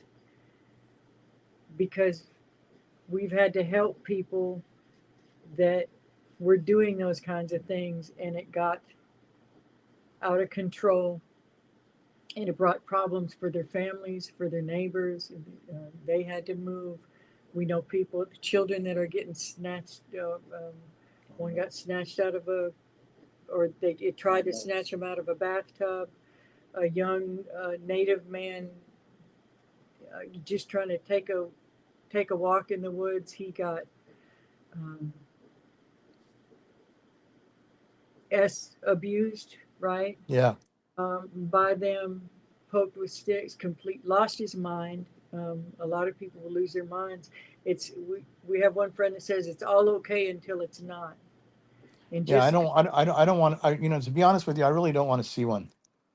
yes, I'm good with just the pictures. I really don't want to run into one, sure, you sure. know? And Also, your pictures are amazing, but please stop feeding them. also Yeah. in I don't think I'm going to do that anymore. I get what you're saying, Yeah, yeah, and you know? also in this book, Bigfoot Gifters, that we wrote, um, whenever you gift and whenever they see you gifting, to them that's a mating ritual, and Oh, they will wow. with the male as just like they will female because you're saying I'm bringing you gifts, I can take care of you, I can provide for you, I can gather things for you, and they'll start showing themselves little by little. They'll start, they'll even in that translucent stage. Sometimes they'll ride back home with you. Even the smaller ones will, and sometimes your truck will feel a little heavier than what it normally is. And these are use a these little more things. gas. Yeah, you can feel a little more pull on it. And these things they ride with people all the time in towns. They're They're on in the towns. trailers. Yeah, you don't have to go out there. You can look around the dumpsters, um, any kind of food place, any place that's got water, and especially around kids, you're going to find these structures, these bowls. And as Um, much as you love children, you don't want to be the one responsible for bringing them home Right. to your children, and and then with your health issues, eventually if you go first, then you've left your wife to deal with that and your children to deal with that. And Yeah. I get it. And I we'll, get we'll it. send Yeah. you these books We sure will. You get us the address off, your later, Okay. private message, and we'll and send we'll you send these, them to you. yeah, all three of these books so that you can read through them and see why it's a mating ritual. I mean, it's just like if when you're courting somebody, you may take them flowers or candy, and then she may say, "Well, let's go to a movie," and she may say, "Let me get you popcorn," or "Let me get you a Coke," or They it's just might bring you a dead animal, or feathers or skinned, sticks or or yeah, or but it's not. Yeah, I took It's them a little pink necklace, and they never touched that. yeah, You know, it looked like a pearl necklace, but it was pink plastic. yeah. It stayed They're in the gonna same place. when something like that would stand out where they're trying to hide. Yeah. There was another woman that we did a stream on, and she was taking them apple pies and things like that, and they started crawling on her house. They followed her back, Yeah. crawling on her house, and one night she got the mind speak, and one was saying, "Come outside, I'm hungry." And then she said, "Have you ever tasted human flesh?" And it said, "Yes, come outside, I'm hungry." And so she stayed inside, of course, and she eventually moved too, which left the new homeowners all this because when they moved in, they didn't know what was going on. They just got the place cheap, and so these things are expecting because she was gifted. They were expecting that this next vehicle, this next person coming up, is going to bring them the same things, and so it just really caused a problem. And we know some people who started buying sheep, and then they started buying cows to feed these things, Couldn't keep up with it. and the money was too much, so they just eventually moved. And so when people moved in, these things are still hungry and coming in, expected from this house, food and Yeah. supply, stuff like that. But it Well, is a we were ritual. planning on going tomorrow, but I don't think I'm gonna. I don't think I'm gonna be going again. I don't need those kind of headaches right now. I mean, Of it's anything good to happening. drive And you've around got and the most amazing pictures, and you already know what you know. Yeah, You know. I know where they're at, and I know, but where I know about them now, and I think you're right. I think you're right. About giving them food and stuff like that. I was just thinking I was keeping them just happy when I come in there, so that they don't get angry and start throwing, anything through my windshield or jumping in Sure. the back of my truck or you know what I mean, or anything like that. So, because there are some pretty bizarre looking ones out there. I still have more pictures. I didn't have to send you guys, the we'll whole collage, go but in just a minute the ones that you sent in. Um, Yeah. but we also have seen people who were in these same areas who had trees stuck through their windshields, Yeah. and the yeah, I don't door, want that. yeah, and You doors know, ripped open and stuff whenever they come back and stuff. Yeah. And like yeah. you said, When I go out there and I go with my friend, we go armed. So so yeah, I don't go unarmed anymore. You know, yeah, In good. that I area that you went to, there was 3 hours in, 10 minutes out. That sounds like a portal Yeah, area. like you went through a yeah, portal. yeah. And then And the there, one that was punching the tree, I had someone tell me that's how they summons a portal because there's a bunch of them, bunch more behind her. I don't know. I mean, the things that they can do and and all that kind of weird stuff. I don't know that woo stuff. I don't know. I don't know. I don't know anything about that. All I yeah, know is the whole thing is just crazy. Because like I said, I never ever thought that I would be interested in this. We didn't But either. And here we're writing it's books it's about it. weird. But once it grabs you, man, it's you're hooked. You Yeah. know. yeah. Once we found out It, about pizza, we gotta warn people. We gotta let people know But at what's first, out I there. was doing like you. I got bad advice from people, and I didn't do very much gifting, and we only took a couple times. But Not me, but yeah, he never did. But he wasn't getting the bad advice from people like I was where I was at. And before it was all through, these things were building traps around and this happened overnight, around my grandson's play area. We had a creek that serpentined just around the property there and had a little rope swing. And this is where I would sit on a regular swing, and he would um, he would play and do the little rope swing across the creek.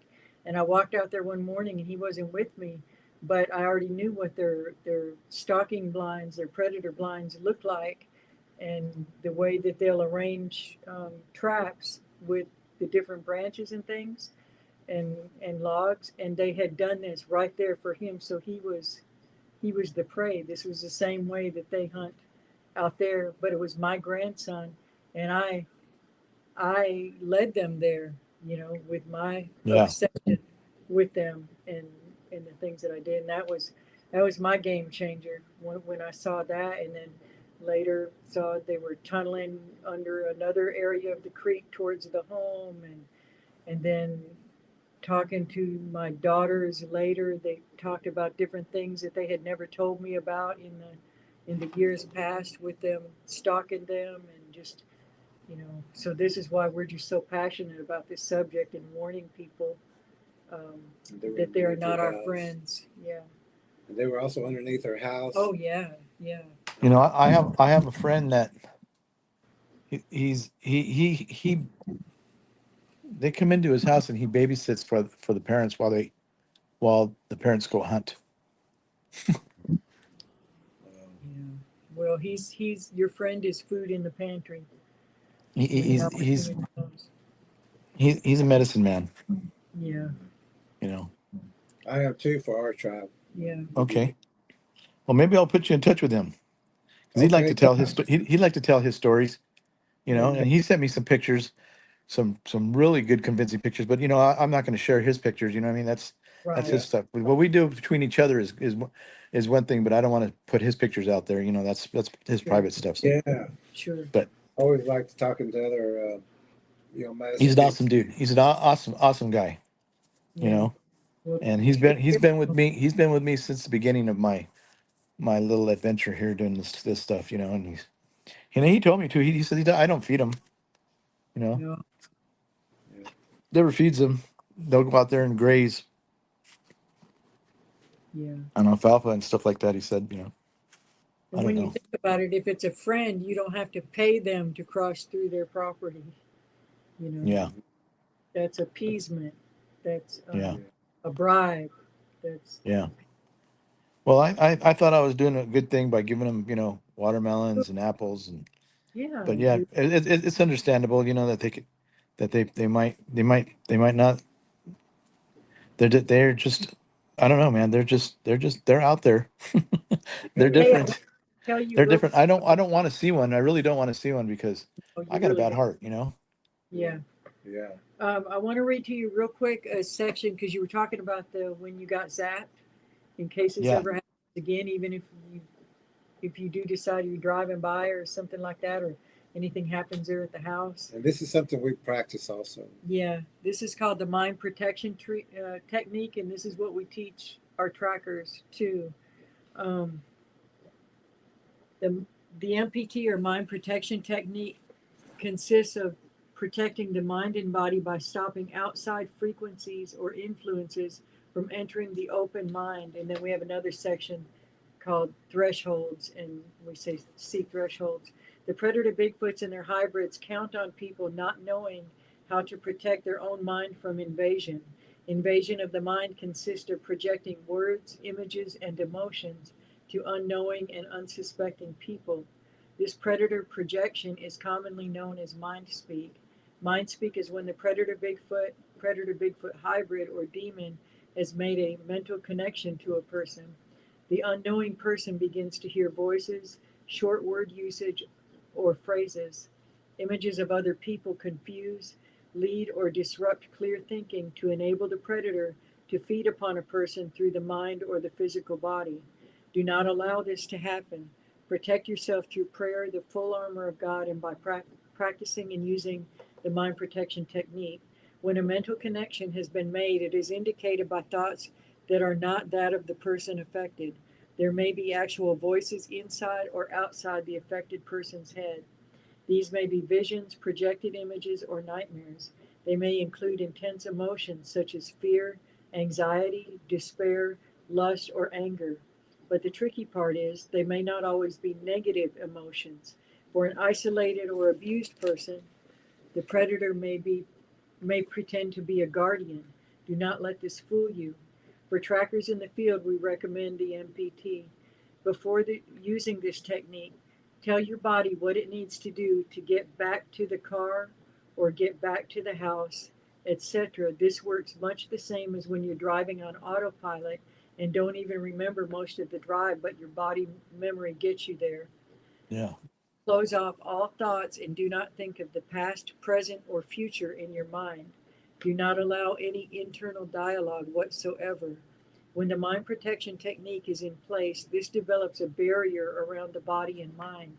Nothing from the outside world can enter when your shield is up. Anything projected at you will be reflected back to the place of origin. It is better to practice this when you are not out in the field or under stress. As you go about daily routines, practice having a silent mind. This is not the same as open-minded meditation, which can be dangerous. It is the opposite. Neither of these things are a believer's prayer, which is communication between you and the one who made you, Almighty God.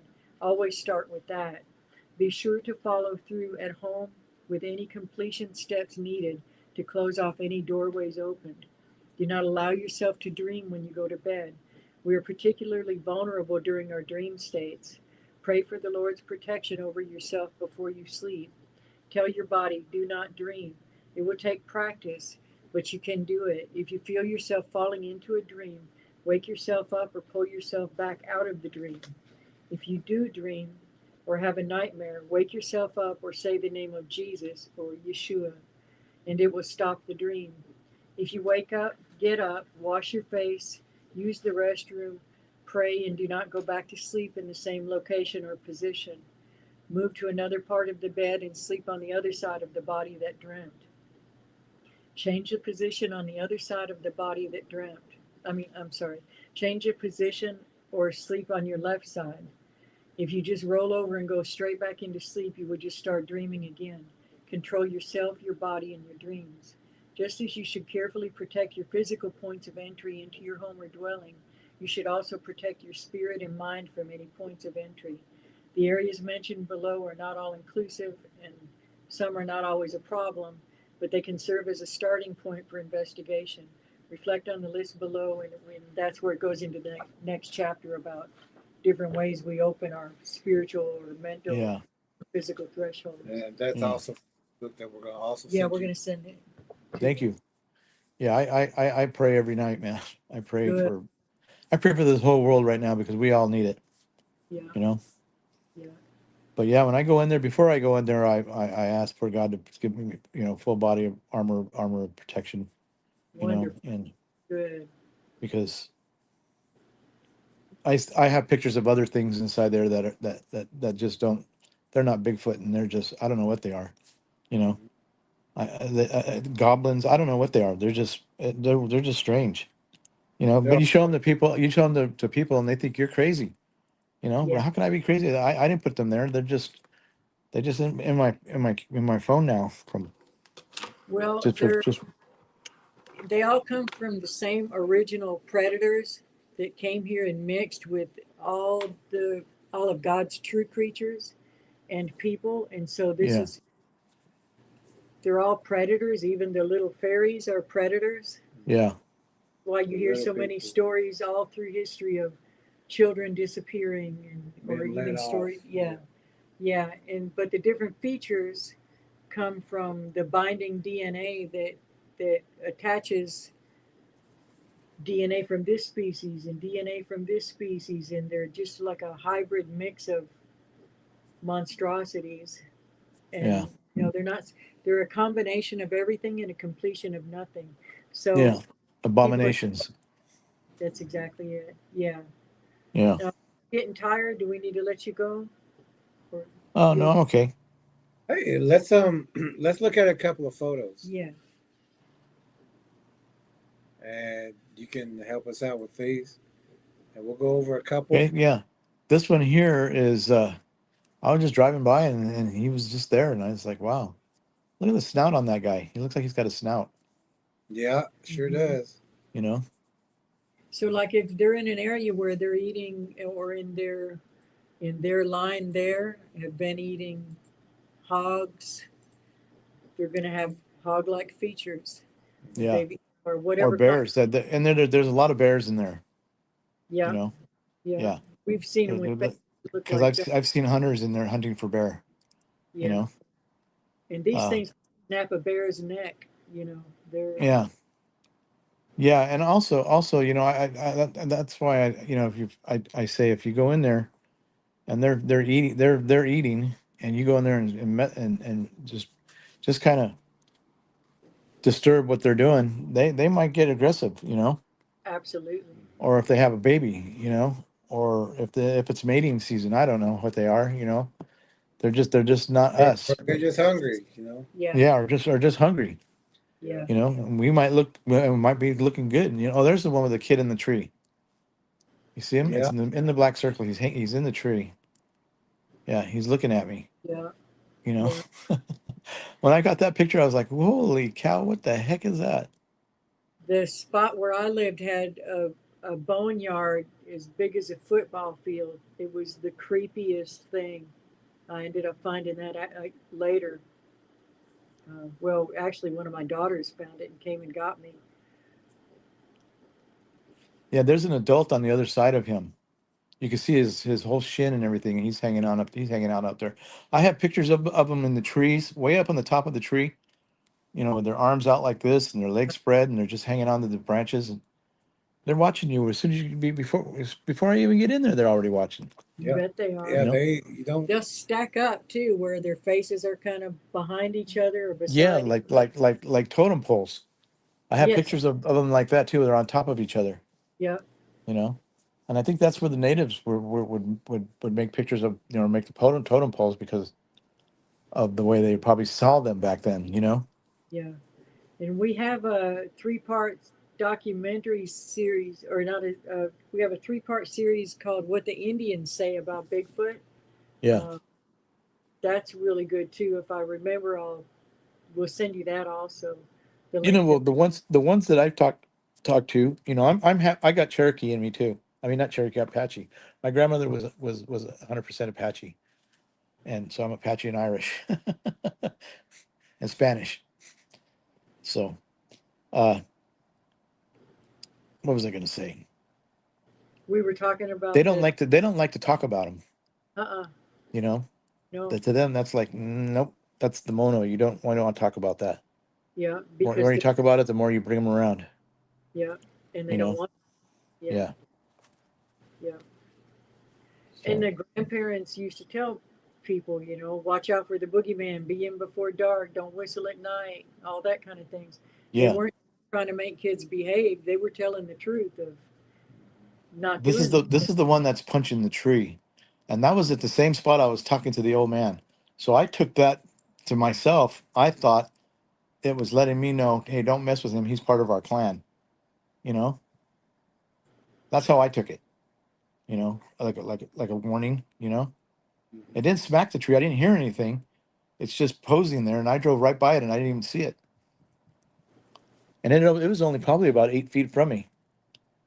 That That's the one really crazy looks thing. like a dog at the bottom, though. Yeah. I don't know if I send you a picture of her face. I blew it up just the face. Yeah, right there. It looks, all gray and it looks like it's missing one eye. I don't know, but you can see where the fur is wore off on her wrist where it looks like it's been climbing a tree or something, and it wore off that fur. I don't know. See the fist right here was punching the tree, Yeah. and right below that on the wrist, it looks like there's fur Okay. fur Wow. missing. Yeah. Yeah. Pretty bizarre. That stuff is bizarre, man. It sure It's just is. so bizarre to me, you know. And I Isn't do it a get those. I wild do. world? I do get those feelings in my head before I go. Maybe you shouldn't go. Maybe you should stay here today. Maybe you Yeah, shouldn't go. I usually follow my gut. I'm a gut feeling. My instincts, and that's so good. Yeah, we're we have a supposed to. chapter in the book called "The Body's Natural Warning Signs," and that's Yeah. I the don't know if I want to. I don't know. I don't know if I want to go out there tomorrow. I don't know if I even want to go back anymore. Really. You know. I yeah, feel like sometimes I might be pushing my luck. we would agree. Yeah. And You know, because where I go, there's only one way in and one way out. There's no going in and then coming out on the other side. You either got to go up there and turn around and just come back out. It's like, I guess they call it a box canyon. uh-huh. You know, So you yeah, got to go that's that one. in the That one. beginning Look, to get out. this one right here looks like some guy with a gun standing in there. You know, and that was when I was coming in the beginning, when you first start coming in. You know, I don't know what that is. You know, but on the right of it, you can see that there's maybe a bear or a Bigfoot or something on the right side of him. And they have the ability to mess with the Yeah. electronics and the engines and Yeah, exactly, and I don't want that. You know, yeah, and since I don't drive in there no anymore, and I know the road really well from going in there for 2 years. You know, my friend doesn't really know the road, so he hits all the bumps and all that stuff, and I'm like, oh shit. But I get a little nervous about if we get chased out of there, is he going to be able to drive out because he doesn't right, know the road like I do. You know. yeah. And they can run 55, 60 miles an hour for a good distance. Yeah, you're not going to be going 55, 60 miles an hour in there Right. not on that road. You know, you're going to be flying off into the gully. Yeah. You know, into the trees. Isn't that crazy looking? Yeah. When you zoom in Except when you zoom in the one on the right on the bottom, it looks like she's got eyeliner and stuff on. I don't know. Maybe it even looks like it's got horns. I don't know, man. It's just weird. do. Some do. Yep, some do. Some even have wings. Some have hooves, Really? claws. Yeah. It's every freakish combination you can come up with. Whatever you can We think just of. call those Turtle, predator frog, Bigfoot and Batman. hybrids. We had one that had wings but had the body of a turtle, but looked like, the skin of the frog. And that was the local food in that area, and bats. Yeah. Wow. So when you hear Mothman, Lizard Man, Man Bear Pig, The Otter, oddest thing that I think the oddest thing that I saw in there was that head in the water. yeah, I don't know if it was going through a portal or what, but it was just it looked like you remember on MTV that guy would come out and go Yeah, Max that Headroom. yeah. Yeah, that's what it reminded me of. It was like freaking out. It was like going blah, like it was trying to say. I don't know. I took it as it was yelling, maybe yelling at all the other ones, get out or hide or whatever. I don't know. But it was yeah, strange. It was strange. I don't tell too many people that about that, because they already think I'm crazy. But with the Bigfoot, because I tell anybody about the Bigfoot. I don't care. I could be at the gas station. I could be in the store. I could be sitting in the doctor's office. I was in the hospital. One of my nurses that my hospice nurse, she was in the hospital at the same time I was, and we were in this waiting room, and I was just, the guy that was sitting next to her husband, I just popped off and I said, hey, what do you think about Bigfoot? I always do this. I tell people, what do you think about Bigfoot? And they'll say, oh yeah, I think he's real nice. I got pictures, man. You want to see him? It's just I break the ice. I just talk to anybody. yeah, I drive yeah. my family crazy because I do that everywhere, anywhere. You know, I just do. I had one lady in Tahoe tell me, she says, "You better not be telling too many people; they're gonna think you're crazy." I said, "Well, I am." You know, but so she remembered me, about the Bigfoot stuff because one of my nurses is really into Bigfoot, and I'm into Bigfoot. You know, and matter of fact, they got me this hat. Where's my hat? Oh, right here. Wait, what did I do with it? I had a hat here somewhere.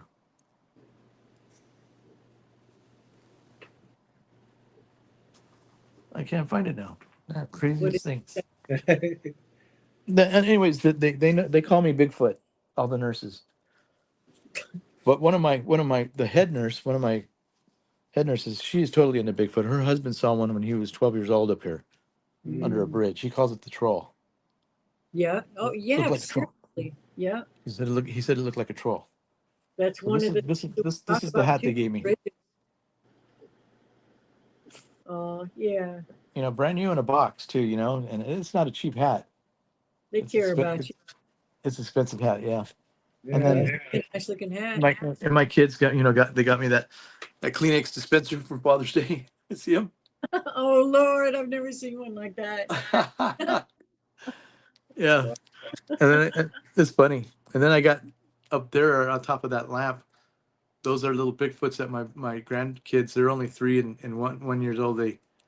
They finger painted, and my daughter cut out little pictures of them of their face and put them on for their face, little Bigfoot heads. You know. When So we're you into Bigfoot. I got Bigfoot blankets. I got Bigfoot socks. I've got Bigfoot shirts. All kinds of Bigfoot stuff. You know. we're gonna send you Monster Spotters also, which is a children's book, Uh-huh. and so that you can teach them how to be Yeah. safe, so that they don't think these things are their friends, because these Yeah. things. When I take the 2 boys that I have one that's 12 and 11. I take them up to the lake to go fishing. I never let them even go to the bushes to go if they have to, if they have to take a leak or something. I don't want to let them go in the bushes. Good. So nope, you're not allowed to go near the bushes. You stay out here. If you got to go to the bathroom, you either go in the lake or we'll go up to go find an outhouse, or we'll go or campground and use one of their bathrooms. But yeah, I won't let them. I don't let them go out like that. You know, Good job. I watch There's them like a hawk. translucence in this picture here. Yeah, You can see the eyes. I'm gonna try to. yeah, They're that's all that. Yeah, you can in see line. you see his face. See his Yeah. face Yeah. and his nose right there. Yeah. His Going mouth in, looks like he's going like that. You know, trying to change or something. I don't know what he's doing. yeah, This there is you our go. stuff. And then Yeah, that. I think I'm pretty much done with going out there now. I can't even walk very well. I have a walker and Yeah. and I have a cane, and I got these tubes all hanging out of me and stuff like that. They might look at that as a vulnerability, Oh, you know? 100%. Oh yeah. Just like a human predator would. Yeah, oh, look at he can't move, let's go eat this guy. Sure. Hmm. Sure. And these are the days you want to be spending as much time with your family as possible, too. Yeah. Yeah, exactly. Enjoying these kids, these grandkids and stuff, all these kids. I do. And I have enjoy fun with them. it. Yeah. I went out yesterday with my niece and my nephew. They came, or her husband, they came up from Long Beach, California, which is down by the ocean, 7 hours away. And I took them up to the lake, but they said, well, let's go where your Bigfoot are. I said, no, it's getting kind of late. I don't go in there after 3 o'clock because that's when I got locked in, you know. I don't do that. Yeah, that one right there. We were only in there for like 5 minutes, my friend and I. And then you got a text as soon as we pulled in there. I don't know how he had reception, but we pulled in there and he got a text that we had to go help somebody that their car broke down or something. So we went just a little bit to a little spot where we could turn around. And we turned around, but I was taking pictures, and that's that. There's that guy right there. I thought we weren't going to get nothing because when we go in there and if I don't get pictures, I get upset.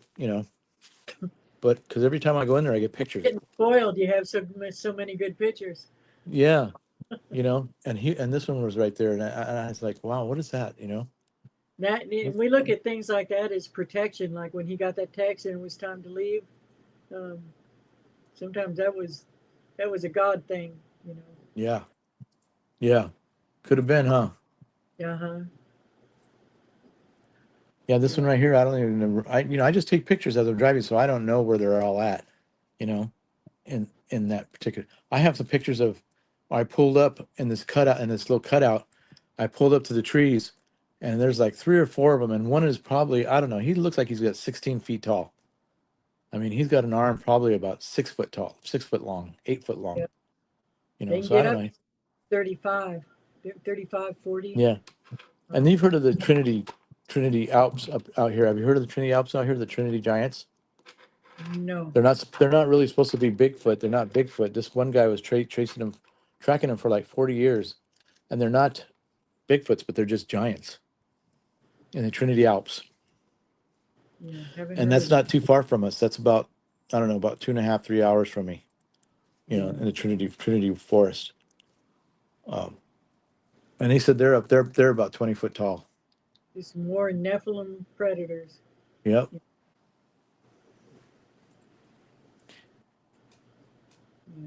Well, we're sure glad that we met you. And Oh well, thank you. I'm likewise. Hmm. I like to talk Bigfoot.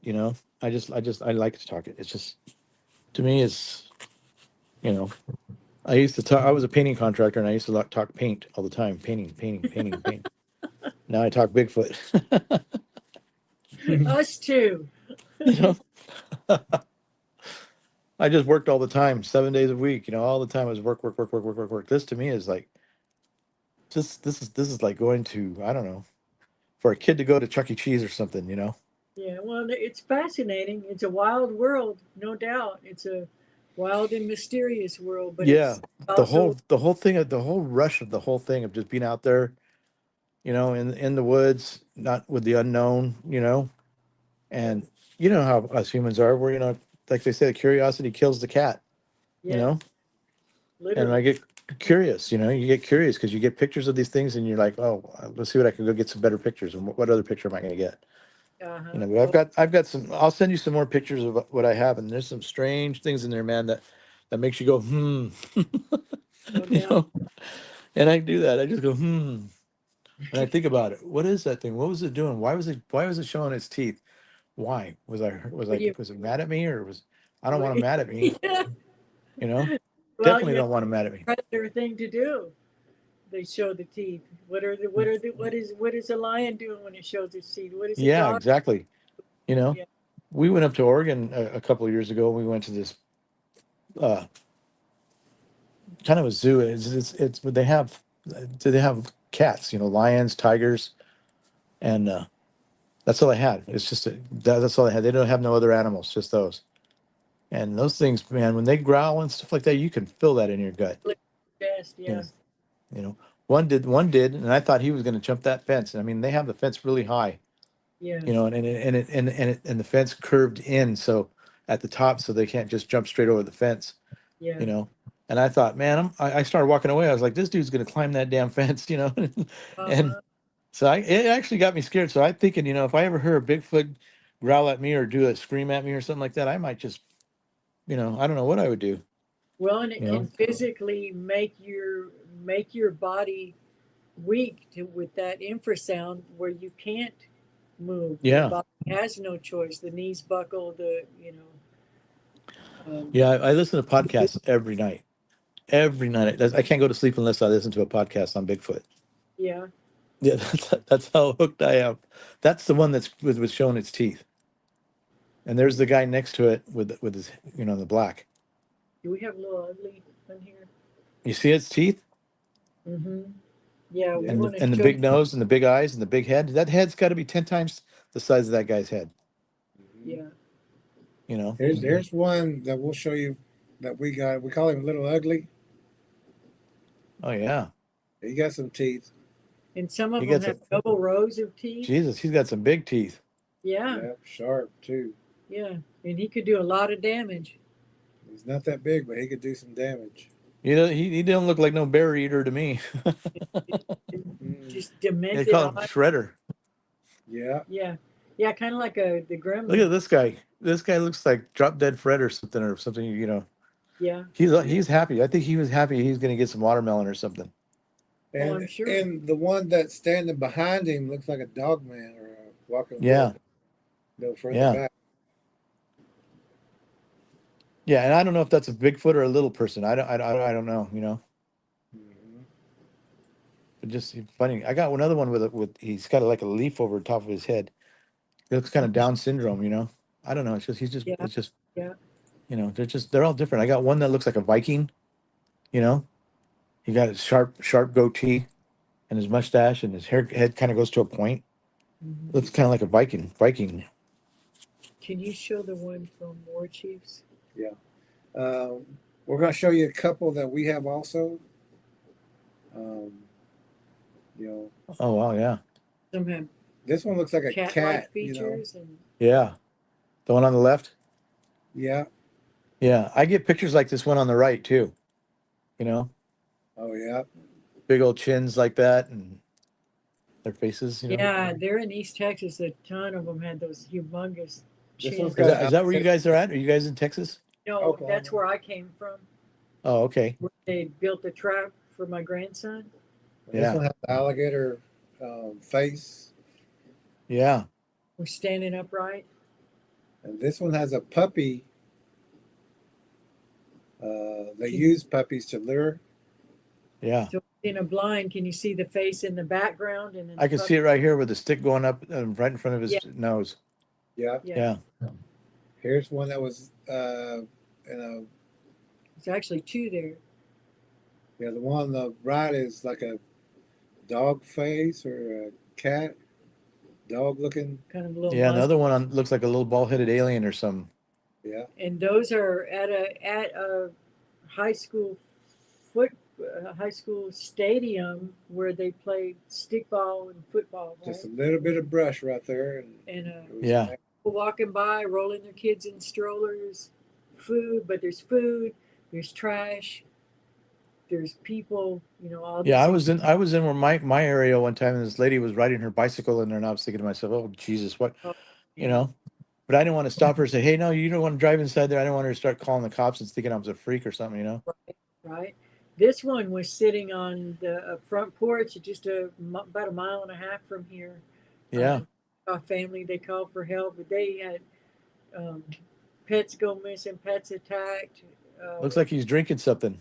they were scared. or eating something. He's In doing the, something. it does look like drinking something here, but it's a still shot from a ring cam video.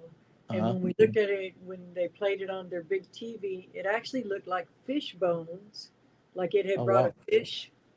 Yeah. And the little dog, some of the other pictures, another little dog they don't love, but they're attracted to those little white and brown dogs or little multicolored dogs Yeah. because they can lure children and things like that. But anyway, it was sitting right next to that little dog, and that poor little dog was so terrified, and it ended up uh, that dog. See, the thing is, I hear on all these podcasts I hear about how demonic these things can get and be. And then when I go out there, I never see them, and I never feel anything negative. So that's why I would bring the food and stuff, because I don't know, you know, maybe they're, like you said, maybe they're just playing with me or something. I don't know. Well, and a predator is always a predator. Yeah, And like they said, the devil never sleeps, right? Yeah, and yeah, and think of he could even present himself as a being of light. Yeah, yeah. and this So one that's was, why, that's why I always say, well, maybe these people are making up scary stories so people don't go out there and stuff like that. But I don't know. But I think I'm pretty much, yeah. I think I better just hang out. I'm not in the physical shape to be out there Yeah, doing that kind of stuff anymore. this one was doing a night observation in a trailer, and we had some cams set up to where when we opened the door, this cam was set off, and it would set off the other one, and it would set off the other one, set off the other one, and this thing was sitting out there in the dark watching that trailer. It was the closest one. Yeah, he doesn't look like he's a very reputable guy. A reputable guy. Oh, he, He looks like he's got some devious things going on in his he mind. sure looks like he's does. planning. He's plotting. Sure does. And this one was outside the trailer where we were staying in a tree that we heard it climb up the tree. And then we used the night vision, and it was sitting right there in that V watching us. Wow. And this one was on a track here on our own property. That head is about the size of a man's back. Jeez. And it's just a still shot from a video. When And I was coming back down from the top of the mountain, there was a bear. I don't know. He had to be as long as my dresser. He had to be about 6 foot long. Probably, I don't know. I would say he was probably 700, 800 pounds. He came out from by the creek, out of the woods on across the road, and ran across the road like he was being chased. So maybe when I was coming down, these things were paralleling me, and he got scared and bolted. yeah, they do. That's what happened to that boy. And he was 14 when it tried to snap it. It slammed its hand through the screen, and he was in Louisiana, and tried to snatch him out of the bathtub, Oh and Jesus. he was wet, so it lost its grip, and he ran out into the living room where the family was. Um, but it had paralleled. They had gone for a walk earlier in the day, and it was pacing them on the way back home. And they started getting nervous because they could hear it. They couldn't see anything, but they could hear it. And then when they got back, it was him and his cousins, and they got back, and he went to take a bath, and shortly after that, it tried to get him. And this one I started to think that these things were peoples, some kind of a people. you know, They but I don't know. I don't know what they stole are. DNA from consumption Yeah, of humans and rape of humans, but they're not people. Um, their origins. they're not from the line of Adam. Put it that Yeah, way. Yeah. they have a spider DNA, and like a spider is an arthropod with no, is it jointed segment, or it's called a jointed foot, and it's got two segments, it's got the head and the body, and no neck is the one thing, especially with the Bigfoots. You hardly see those necks. Yeah. Then a spider's arms or its appendages, they're all different sizes. Yeah. So just like the Bigfoots, its arm is also different sizes. Like misproportioned. And the spider that came, and you'll read that the story, the Legend of Time in the book. But when the spider came here, it's a giant cosmic spider. I mean, giant as the world here. And some of these smaller ones, which are still giants, came through and started consuming people, animals, fish, bird. And the spider is the only thing that has a binding DNA. And so Huh. when it mixed man, mixed serpent, mixed bird, and plus the spider predator, it started creating, like you'll see in the Egyptian zodiacs or the dendras, the man with the alligator face, Yeah. uh, the hawk face, Or the dog face. yeah, Jackal head. yeah, Yeah. jackal Yeah. heads, yeah. So that spider combined all this stuff, and the Bigfoot does the same thing. Once it eats something, it's going to produce whatever it eats. So You if know, it eats, I have a picture of, I don't know what it is, but it's in the woods and it's mimicking my sunglasses that I have on my head when I'm out there. There's my sunglasses. It's like a person in there with my sunglasses like this, Mm. you know? Mhm. And I'm like, what in the world is that? Who is out there? You know, They in these deep woods out here, and Yeah, you know, mimic sound, and that's why that's what we my all friend told me. say, He said they can mimic you. They can make you think, they can look like you, so that you're looking at yourself or whatever. I don't know. they can call your children in your voice. yeah. Call your Yeah, wife in your If you're voice. yelling out there for your dog, they'll learn that call, and they'll whistle like you. They'll call your dog like you. You yeah. know, I never uh, take my children. Good. and also like all the trackers know, hear a bird, find a bird, because they can mimic the smallest chirping birds. So we always make sure that find that bird and make sure that's a bird and not this one communicating with that one over Yeah, there, communicating with yeah. that one. I did that out there in the at the reservation. You know, I pulled along this creek and I heard this bird. I thought it was a bird. I don't know. I was whistling at it. It was whistling back to me. You know, we just kept going back and forth, back until I started hearing crack, crack, branches, you know, stepping on sticks and they're breaking. And I said, okay, we're done. Because I couldn't see if anything was going to come up that ridge, you know, Yeah. because it was down, it was off the side of the road and then down and, you Yeah. know, down inside there where the creek was and stuff. And I heard that, you know, like, rip, rip, rip. Is that my picture or yours? Yeah, this is ours, but it Of the reminds us Down of one that you syndrome. were talking about that looked like it Yeah, had syndrome. yeah. Yeah, this is actually from Tracker L, one of our other trackers. Would be Oh, okay. huge looking over the top of a garage. And this Yeah, was the first one that I'd seen. In these areas, there's actually two there, but you can see that tree right there in the middle. yeah, And if you look kind of the bottom, you can see the hand, and it looks like it's wearing a black leather glove. There's no hair on the hand, and then you can see the forearm, and then followed it up, and then you can see the head. And if you look very close, you'll see that it's got pointed ears, like an elf, and yeah. see the eyebrow kind of protruding out over there. Yeah. And here is a giant. Well, they like to hide behind those snags. Oh Yeah, yeah, they do. and this giant here is from another tracker, or Night Stars.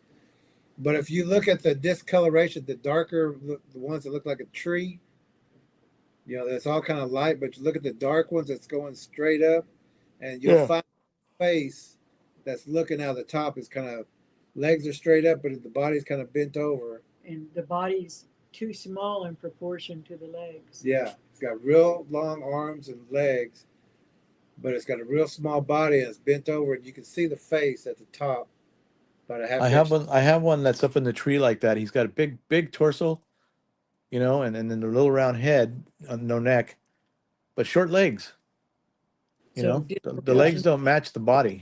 Every Yeah. kind of configuration you can Yeah. think of. Yeah. Yeah. And this was from our other tracker, War Chief. He seen this one when he was 21, and he had a rendition Drawing. drawing done by Sybil Sibylla Irwin. Irwin. Sibylla Irwin. Yeah. And You know- he's 6'1" or 2, Somewhere, yeah. and he was under the belly button of this thing when he turned Holy around. crap! Those shoulders were 6 feet wide. Yeah, He had reached back. He He's was a big fishing at man. a dam really not far from here, and he had cast back, and he thought it snagged on a tree, and he turned around, and that was when it was just right there glaring down at him.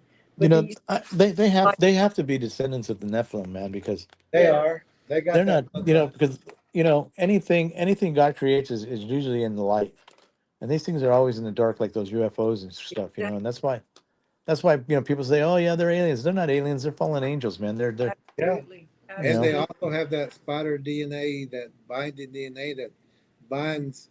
They have bird, fish, animal, man DNA. They have spider DNA. Every DNA they have in there. So when they run tests, you're gonna find a man, bear, pig, That's or why they're always saying turtle, frog, it's Batman. compromised, or there's something, it's tainted, it's got This one looks like a wolf. This one something looks else like in there, and so throw that out. That's no good. Or Yeah, and then you get the ones that are green that look like the Incredible Hulk. They're all green. But do you It's see like, why is it? your skin green? I'm Right. thinking to myself, why is your skin green? Yeah, You eat think of berries. Why aren't you reddish brown? yeah. When you think of a tarantula and you look at that thing, do you see it? You know, the Yeah. and I know you've had to have heard about their spider crawls by now. Oh yeah. Uh, Yeah. so Now, this guy right here, I think he was like 13, maybe 14 feet tall, because he was Yeah. he was over the top of the house and over the canopy. yeah, wow. Yeah. And he's probably about 150 feet, 50 yards away from me. yeah. They're quick. Huh? They're quick, Yeah. fast. Yeah. And it looks like he's looking at me, while I'm driving by. Yeah. They're always watching you, man. Yeah. They're watching I'll send you everybody. I'll send you that picture of the big head that's down there by the creek with the kid, with Okay. the dark band across its eyes. It's a big round head. I mean round, like one of those big beach balls. Those blow up beach balls. Yeah. It's One like of our that, but calls with a them face. the demonic Muppets. is Yeah, what- with a face on it. It's just a face, It's just Yeah. weird. Then at the end of the yard, I got another one. It kind of looks like a bear face, but it has a big old huge mane, Yeah. around its head. Just a lot of hair, and you could tell it's just huge. You could tell that thing is just probably about 1,000 pounds, maybe. Yeah. It's just huge. But I show it to people, and I don't. A lot of people close their minds. They don't want to see it. I Yeah. don't see it. Oh, I see it. We do too. Hey, we want to show you this real quick video. It's about a minute and a half, and Okay. it's a Bigfoot in a tree. It's almost pure black, but you're going to see the white outlines, and it's going to be moving its mouth, chewing, but it's in a tree, and we was out there and to catch them like that, moving and stuff. If you got a camera, you have to sit out there for at least 2.5 hours, and then they'll start moving. But most people aren't going to go out to the woods and sit for 2.5 hours and be still and not move. And this is at the property where the old Choctaw elder had 11 out of 12 horses dead now Yeah. because of Wow. this. Took all They've the been strangled, all the disemboweled, deer, all the snake, all the hogs gone. all gone. And Yeah. this area used to be the deer capital. Antlers was the deer capital of the world, is what they called Yeah. it. And Just now, cleaning them out, huh? Cleaned them out. Yeah. They're getting closer to people's homes, and the people don't know it, but yeah. then that's why we're trying to get And information out. then you need you know what you need like a 50 caliber or something to take one of these things down. Well, when you And kill, who's going to have a 50 caliber at hand? You know? Right. yeah, but you also have to shoot them in the eye and at an angle because the brain is in the middle where that lump Yeah. is, and also underneath the left shoulder. I mean, the left arm, the heart is over there, but make sure if you do have to, only aim for the eye and upward. The skeletal's too thick and the muscle's too thick. Yeah. They don't mind taking a shot there. I mean, they do, of course, but they'll keep coming. It's not going to stop them. Hey, what do you But think about that guy said his dad killed a Bigfoot, cut it all up, put it in the freezer since the 50s? You think that guy's real or? I don't think so. For one of the Yeah, things, his stuff. the mouth is way too small for someone Yeah, that's what I was thinking too, man. 500 pounds. Yeah. Yeah. And this It thing, is what it but is. it's got a real small mouth. I'm going, that thing, and the ones that we've seen, just like monkeys or chimpanzees, there's a line that goes all the way back here. Yeah, all the way to the ear, huh? Mouth, it opens its mouth. Yeah. Yeah. But the ones that guy's got on I his got a thing, picture of one. He doesn't have, he maybe have one tooth in his mouth, you yeah. know? But you'll see sometimes if you get a good shot, you'll see that line that goes Yeah. way here, the mouth looking about here, but that line goes all the way back there. So when they open that mouth, it's like, it's One of our huge. trackers had to put one down and knew where to do it at, and you think kind of David and Goliath, right? But Yeah. And that's in the book also. she and her brother had to put one down because it was charging at another family member and a baby, and when the brother told who he thought he could trust, because he'd known him all his, grown up with him. We don't know whether it was that person, because that person was a game warden, whether it was him or maybe the person that he reported to. They Before took we it. get up, took them Yeah. and treated them like criminals. Yeah. A couple years That's, stalked isn't them. that crazy? Isn't that crazy stuff? Absolutely shameful. You know? Yeah. Yeah. Hey, let's show you this video real fast so you can see this Bigfoot Okay. in the tree. The stench of a wet dog, rotting flesh, blood, mixed with the stink of a tarantula, or rotting snakes, or no scent. The Bigfoot being observed here is herding deer to us. Through observation of humans, the Bigfoot can separate hikers from hunters, weapons or no weapons, a hunter or a hunter of Bigfoots. Trackers observe baseline to tree line first.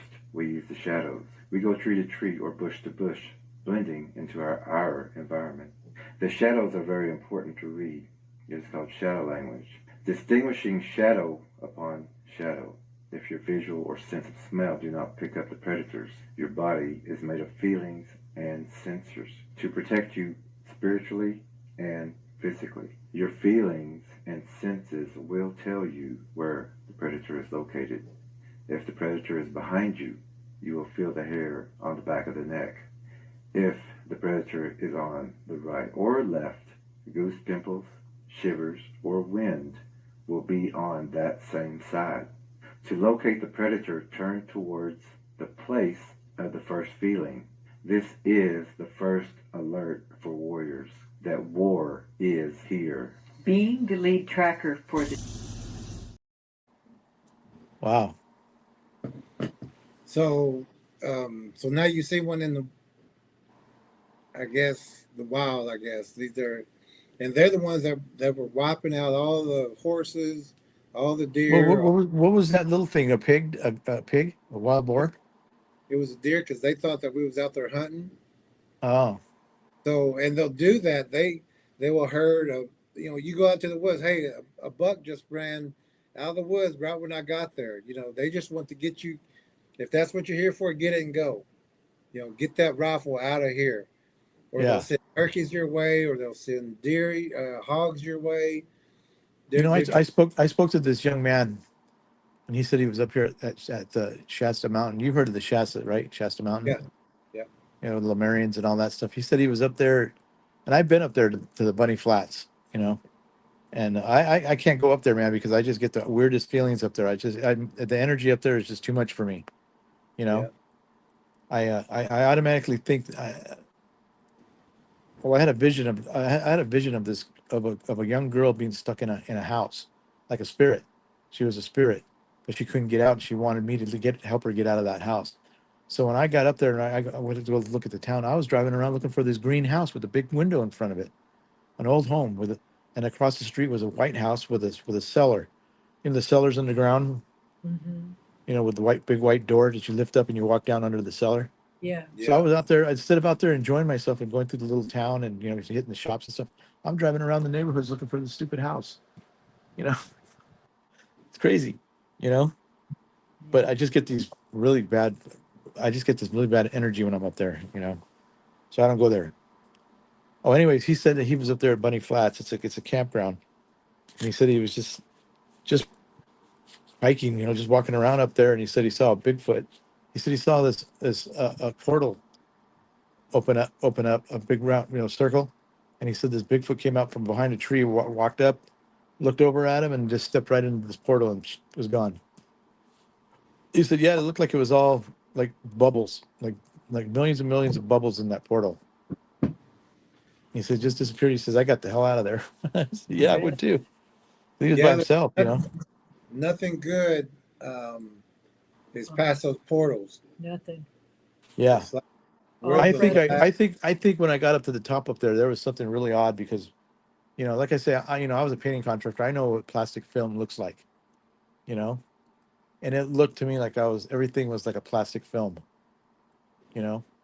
Yeah, that And then I sounds like said, portal. then I told myself after I heard that wood knock, I said, I got to get the heck out of here, man. I'm up here by myself, you know. And nobody would have known, like nobody would have known where I'm at because there's, no, who's going to call me or track me or anything up there, way up there, This is you why know. there's so many missing 411. Yeah. And a So lot of yeah, people gone missing. It's blamed on human trafficking. It's not all human trafficking because, a lot of these runaways hide under bridges and in abandoned buildings. And that's where homeless the people. craziest thing is I was mad because those guys locked me in. So when I got up there at the top, I mean, I was in the middle of no man's land, man, and it was already getting dark. It was like 7 o'clock now. So I left at 3:30, about 3:30, almost 4 o'clock. And I got up there and it was already like 6:30. So it was like 7:30 by the time I cleaned my windows, cleaned my shoe, and all that stuff. And then I headed on down. But it only took me 10 minutes to get down, Yeah, you know? that was a poor. I must have been driving fast because I didn't like, but the thing is that where that picture was where that one was looking out of the tree, I had a little Derringer, two-shot Derringer. I was going to shoot right in that area. I don't know why. I was just going to. I'm glad I didn't because there was him and that other one behind him, and then that little one that was laughing at me for, my potty duty. Yeah, You know what I mean? So they may attacked me, if I Yeah, would have shot, because I was mad. I just wanted to shoot off a couple of rounds just to relieve the anger, But this was I a don't. pool in the East Texas area. That same property. where's that? Huh? Hold it up again. It's actually a series of three pictures, but It's spinning. Oh yeah, you can see it. Looks like it's these spinning. were actually more like that. But just a very dead And area in the middle I of. talked to this. I was down here at a flea market and I was trying to sell my shirts over here, in town, at a flea market, and there's two girls that were next to me. They were selling plants and stuff like that. And one girl was telling me that her and her boyfriend were walking through the forest and she couldn't find him. And she said that she went into a portal and came out in another part of the forest. And so they were lost. They were trying to find each other. Finally, they were screaming for each other. And they found each other. But she says, yeah. You got to be careful out there when you're in those woods, because you can just walk through a portal and you're going to be in the other part of the Yep. forest or something. And that And I veil thought, of I thought, protection. I thought to myself, man, that's some good shit, But hey, I don't know now. Could be, what that kid told me and stuff, and then the one person that told me that the Bigfoot punching a tree was summoning a portal. I don't know, And now there's portal. They talk about portals in the Bible and things like that, and Sure. Yeah. so these things have been around. Yeah. Here's I think this is the one that you commented on today. Yeah, It's you can see similar. his fangs. Yeah. Those fangs. Uh, it's a side view of his face looking around a Oh, tree. yeah. The dark spots his eye, and then his. It looks like a little. Oh yeah, those could be like you're saying, fangs or sharpness there. Yeah. And here's one that was in the Texas kind of thicket area. We call him Chicklet because the teeth are kind of protruding. Yeah. Yeah. And then this That's one, that's like that dogman picture I have, or whatever, wherever it is. It looks like it's showing its teeth, at me like that. yeah, Like that guy's got some big teeth. Good yeah. dentist. And here's another one. I can't think where they're from, but they sent this was looking through their window, and they got a Oh picture of. wow. And then here's another one from Tracker B that sent in. Huh. And then here's one from Tracker A. Yeah. And then this one is just about maybe about 20 yards from our front door. This one. Yeah, I see him up here at the top. Yeah, He's he like, kept, oh, is that a bush that he's looking over? well, it's a bush on, that he's kind of behind, and there's a big tree behind him. It's kind of hard to see, but he's kind of bit down. He's got horns. He's got kind of looks like he's got a Superman, I mean, a super, uh, I don't know, superhero kind of mask on. Yeah. And then but he's a good size one. He's a young one, but still good size. And he's kind of hunched down on all fours, kind of in a ball looking kind of thing. Yeah. I was thinking about taking a mirror out there, just putting a mirror out there in the in the woods and see, and then setting a trail cam and see what they would do. you know? They like to look at themselves. We tell people as a way when they're starting to come up and knock on the windows and try to look in the windows and things. We tell them as a way to deter them to put a mirror in the window facing outward, and they don't like that. You'll hear that. That snort. That They don't like the Yeah. way they look, and they don't like things with. They don't like eyes. They don't want things really. Yeah. dog, the big seen. eyes. Yeah, they'll See, and I'm eyes. an eye person. I look at people straight in the eyes. I used to get people tell me, you're intimidating. Why am I intimidating? Because you look straight in my eyes like you're looking through me. I read people. I'm like that. I like to read people. Yeah, that's a You good know, thing. if I look at people and I look at them straight in the eyes, I know exactly who they are and what they're about. People And don't also, make enough eye contact now. and also, if you get you the hood vent where you cook, or where say people got a cabin or someplace near the woods or near a state forest, these things Certain come kinds of up. vents. Yeah, these things come up and smell the bathroom vent. They smell the Bacon. food vent. So if you clean your vent out and stick a um, Clorox or a bleach Yeah. rag up in that vent at nighttime, you're also going to hear that snort Yeah. because they're coming up and smelling that vent. But when they get Yeah. a big whiff of that Clorox, you're going to hear that snort. That Uh-huh. and where that mirror is, they'll do that too. They don't like the smell of peppermint. It's just to deter them from, quit coming You know what here. they remind me of? They remind me of those. Remember the movie years ago? I mean, like in the '60s, it was called The War of the Gargantuas. No, I don't know No, that. you never seen that? I saw that when I was a little kid. But they're just these big, hairy dudes with big square heads, like big square heads with just these grotesque looking faces, and they would fight. They were like Well, giants, like kind of like Godzilla. They were like Godzillas, but they were just big guys. yeah. But they were called the War of the Gargantuas. Okay. It's an old movie, and I saw a Bigfoot movie when I was like 1960, maybe even 1968, 69. We went to the movies. My dad used to drop us off at the. Could do that back then, just Yeah. 25, Yeah. 25 cents for the matinee, and just drop us kids off, and he would tell the guy out there, hey, if they get out of hand, here's my phone number, call me. You know.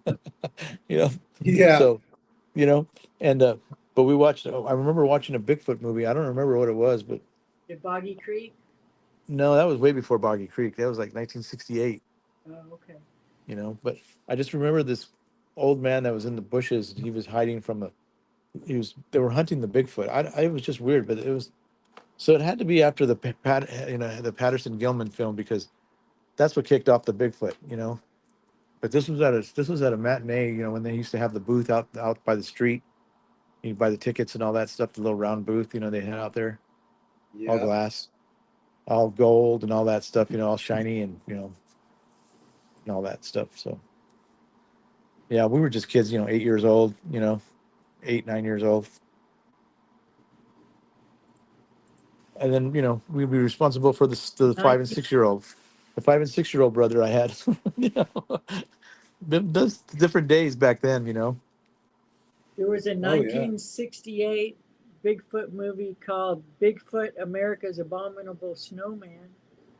Oh, okay, yeah, okay, I but this was remember in that. I remember the name of that though. this was in the wood. These guys were in the woods. They weren't out there in the snow and stuff. So I don't really remember. I mean, it was such a long time ago. It was before the 70s. We're I, going to look up that gargantuan. I remember. Yeah, I remember that's those, the name. those are one of those Chinese movies, man. That scared the heck out of me when I was a kid. Yeah. You know, Little did you know. yeah, Well, yeah, right. that they're real. Makes you think. When they made those movies, did they already know about the Bigfoots or stuff like that? Oh yeah. Absolutely. Yeah, You these know, things, they're not new. These things have been here for generations. Because they do. Like you're saying, the fallen angel, Nephilim.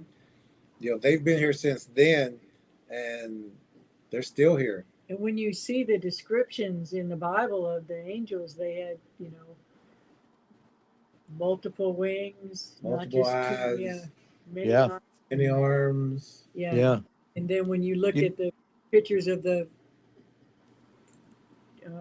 different Hindu gods and goddesses and Greek gods and just the different characteristics of multiple arms and yeah, they just don't want to seem to come out and talk or do anything with us except for scare us. Well, It seems like, they made an oath. They made a.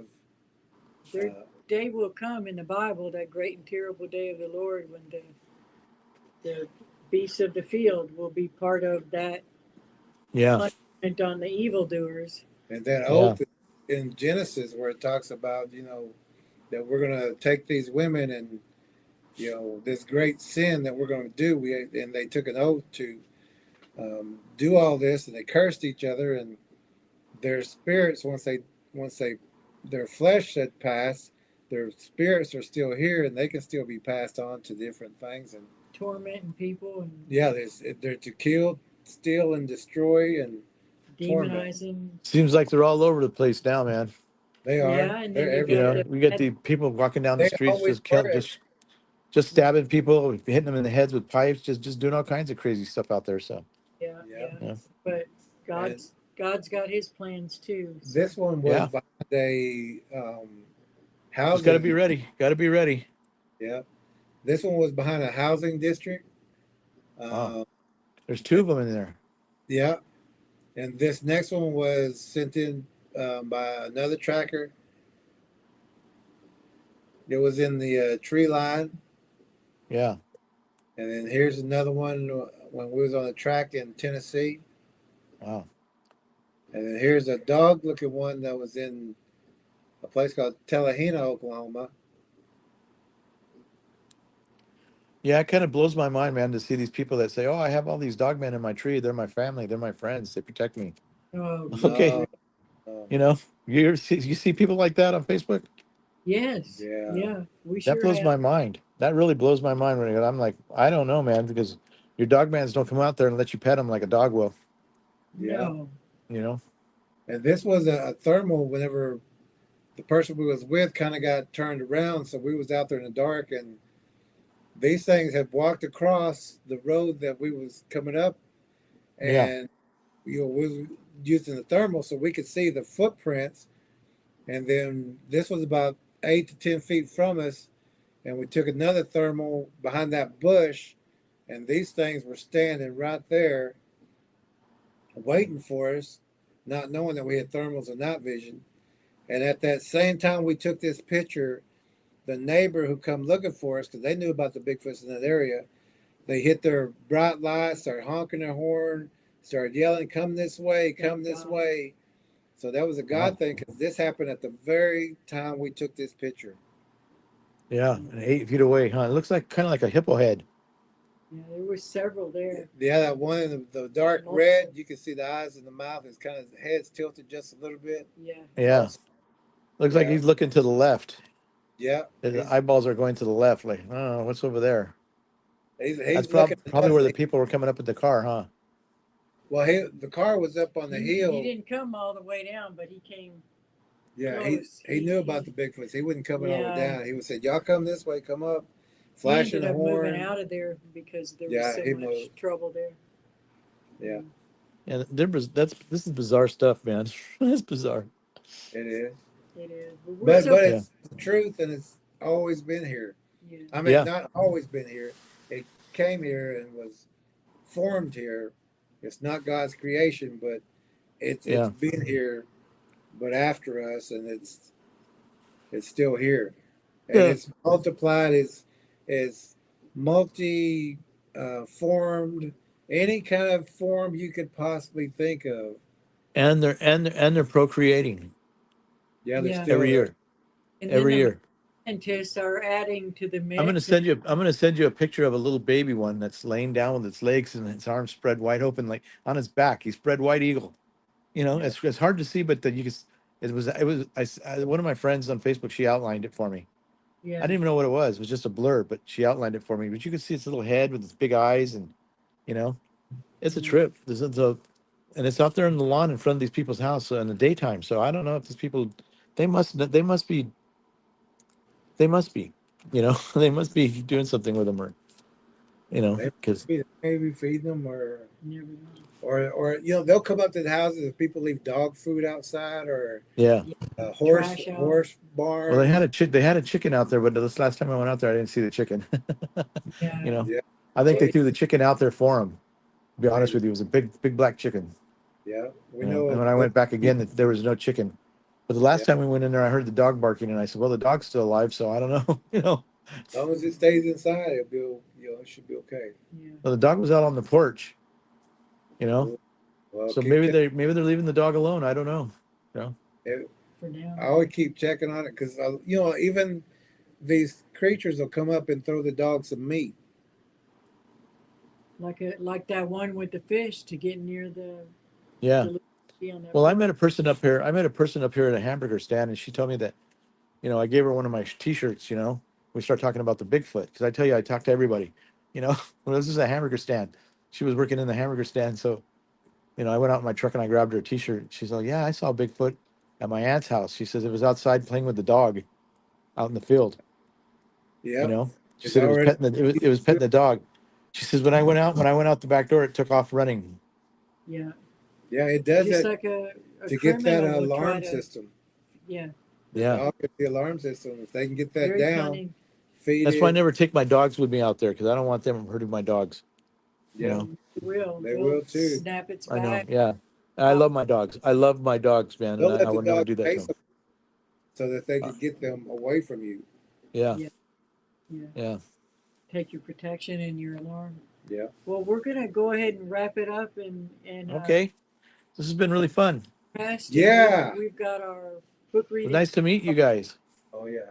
You Yeah. too. Yeah. I love my Bigfoot families. Good. Good. Because And there's a lot here. and you can come Oh, back again too. We can set up for another time for you to come back too. And let's Okay. have more let's see if stories. we got some questions. questions. yeah. Let us read these questions real quick. See if anybody's got Or any questions comments. for you. Let's see, Not Stars is here. Okay. Elastic says that's horrible. That would really, really bother me seeing something like that. And I've seen enough as it is. No desire to see these things. Yeah. Like I said, I don't want to see one. Yeah. I don't. I really don't want to. Yeah. Elastic says I always see what looks like what they call a cigarette burn on the top left of theaters that use reel film. It signals to the projectionist to change the reel. It looks like a spark in my periphery. I wonder. It says when something paranormal or demonic is around my area. Oh, okay. Okay. Deanne is here. Hi, Deanne. Deanne. Says she's right. I had to get them out of my head. Oh, okay. And Deanne says there's more than one there. Yeah. And don't go back. Forget about them. Thank you, Deanne. She's telling you don't go back. Forget about them.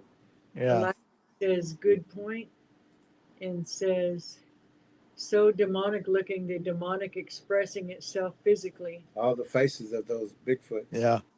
Sage Cooley says, whatever you do, don't try to sword fight it. I imagine a few 45 ACP rounds would level out most threats. And says, if rattlesnakes, owls, lynx, etc. can naturally camouflage themselves, why couldn't a Neanderthal, Sasquatch, star person, right? Yeah, and cryptids, lizards. Yeah. They've got all these. Yeah, those ones that cloak does. That's when I started getting a little concerned about going back out there because that's just too freaky for me. It is. We know one guy who he's a good friend and he comes on every now and then, but he leaned up against a tree and it was actually a camouflage or a translucent Bigfoot who actually knocked him down and I think broke some ribs. Yeah. But the men in But black he was so were also close, he thought it was a tree. Were watching him, and they're the ones who I think got into the hospital or something. Fern is here. Hey, Fern says great pictures, Jerry and Ella. All right. And well, my friend that goes with me, he wants to bag one, and I said, no, man, we don't do no shooting out here. No, we don't hunt. We just try to teach people to keep them off your property, keep them away from you. Yeah. Well, where I go, there's 30 miles away freeway driving, so I like you said, they could get in the back of your truck or whatever, but I don't want the things around. Right. Tracker Lorna says, God, where are we? Shadow Tracker JA says, she says, you have such a natural way with this subject. Brilliant listening to you, Daniel. Oh, thank you. All right. So you can come back. I got primed years ago with that spirit thing jumping out of me and then seeing a UFO. Yeah. I saw a UFO as clear as day, man.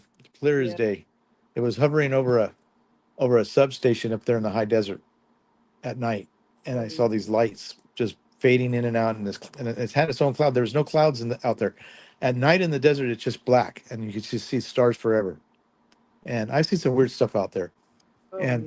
This thing was just fading out. The lights were fading in and out. So I grabbed it. I had a spotlight that hooked up to my battery with little clamps, and it was an old KC light off a dune buggy with a little switch, and a pipe for a handle. And I lit that thing up, and this cloud just started to spin like this, disperse, and this thing came out of it. The small ship. It looked like my wife's, I don't know, 1992 Camaro. Those old the different, not the old ones with the kind of the squared off, but the newer ones back then in the 90s. It looked shaped like kind of like that. Anyways, this thing came flying out, not fast, just cruising, and it only had to be about 1,000 feet up in the air. It wasn't 400 feet or 10,000 feet. It was about 1,000 feet where you could still see something, and it came flying out of me. It was kind of like a bronze color, and it had no wings, it had no cockpit, no windows, kind of a shape like an almond, and it just made this hissing noise like this. it came at me, and I was standing there with my truck with my door open and out in the back in the field of my brother's property. He had 5 acres, and I drove back there to see what that was. I wanted to see, I could see better because there was no lights because he was out there working on his motorhome. He had the front yard lit up like a Christmas tree. So I went back to the back, back field back there where it was darker, and this thing was coming right at me, and then it turned sideways. It just kind of turned sideways like this, and then it turned sideways it's like this. It's real slow, like it was showing me, hey, we got no cockpit, no windows, no nothing, no wings. And I'm like, how is this thing flying? And I actually got nervous, man. I stepped back. I got back in my truck. I was like, what the hell? And it just kind of pointed itself upward like this and started descending up to the sky, up to the space, the sky like that. It started going. And then it had two little glowing circles like if it was a jet engine or something at the back, but there wasn't making no noise. And no flames were coming out or anything. It was just kind of pointing up, and it got so far and it just shot off and just disappeared. And that just messed me up for like 2 years. I was looking for UFOs every night, and I seen more. We had one place out there in the high desert. It was called the Devil's Punch Bowl. I saw this thing flying up and down. It looked like a giant bottle cap, of a Coke bottle with lights, blue, red, amber colored lights just circling around it. Just it would go down and it would come back up, go down and come back up, go down and come back. And I was like, what the heck is that? And then I saw another one out there in the desert that just looked like a plane, like a 747 or kind of, without the wings. But it came out and it stopped, and then all of a sudden, all these lights was going around it, white lights. And I'm looking around because I was in a shopping center parking lot, grocery store, and I'm looking at all these people. And I'm thinking to myself, what? Why don't they see this? Why can't they? Why aren't these people seeing this? This was 30 years ago. Yeah. I'll tell you another thing I saw. I was working on a job in an area called Diamond Bar, California, and I was working on this house, and I went out back. I used to smoke back then, and I went out back, and they had a gazebo back there. So I sat down on this, this bench around in this gazebo, and I was just smoking my cigarette, taking a break, just because I was inside working. I was painting the house inside, and but the sun was coming down, right? It was starting to get dark, and I saw this shoot, like a tornado spout, coming down from the sky down to the ground, and it was moving so slow, just slow, like this, going across the whole town, the whole valley. So then when I was done smoking, I walked out and I went out and I saw these people out there, these women with their strollers, with their kids and stuff. And how come they don't see this? Well, I saw this thing as it was going. These little purple lights were flying out of this spout. I called it the highway in the sky. I don't know what it was. And then about when it got dark, there was airplanes and helicopters and everything flying around all over the place out there. It was so bizarre. We have a little airport out there. It's called Ontario Airport, California, close by. But these planes and these helicopters and everything was just flying around real busy. And I was like, what the heck's going on? So then I'm sitting down. This sounds like a tweaker story or something, man. But I was sitting down on that bench again, and I lit up another cigarette, and the dog behind the house, you know how you have those track houses and they have those retaining walls to separate the people's yards? Well, they had all these green shrubs, up against the wall, and the dog behind the house was freaking out like it was, it was just barking like it was going crazy. I'm thinking to myself, what's wrong with this dog? How can he can't even hear me? How did he even know I'm here? I didn't make no noise coming out. I had my tool belt on, and I just sat down there and I lit a cigarette, and I was just smoking a cigarette, and this dog was freaking out. Well, I heard some fluttering in the trees, and I'm telling you, I swear to God, I'm not lying, honest to God. I looked over there, and I was just looking inside there, and I saw this little creature, probably about 3.5 feet tall. And those little troll dolls with the long hair that comes out of them? It looked like one of those, but it didn't have hair. And it looked like it had one of those old Air Force flight jackets, the brown ones with the leather's all brown and wrinkly. And it looked like it was just standing there, just staring at me with those dark eyes. And I was looking at it. And in my mind, I said, dude, you come out You come out of that bush and you try to attack me, I'm going to whack you in the head with this hammer. I had my tool belt on, and I had screwdrivers and hammers and all that, you know.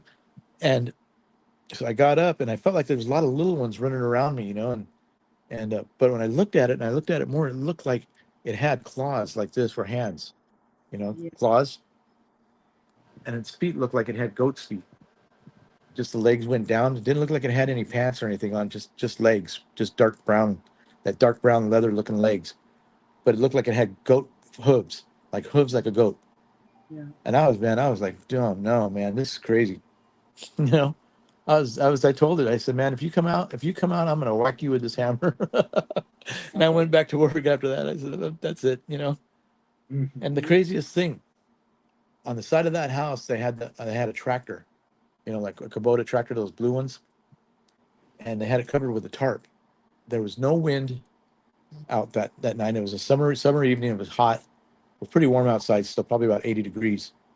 And this tarp just lifted straight up off this tractor and lifted all the way up to the gable of the house. The side of the house where the gable goes up to the point. And they have that little vent that's up there on the side of the houses. And it went all the way up to there like that, and then it just came back down slowly and back over the tractor. So yeah, after I got done, and that was the same time, that was the job I was working on, where I was working with my brother when I went to go help him on that other house. Now weird stuff went on. Oh, So wow. nothing was going right for me after that until I went to my aunt's house, and then my cousins and my aunts all put me in a circle and they prayed for me, and they prayed. I mean, they prayed hard for me. I don't know. Yeah. Maybe the God told them, you need to pray for this man. After that, I was throwing up black stuff like tar,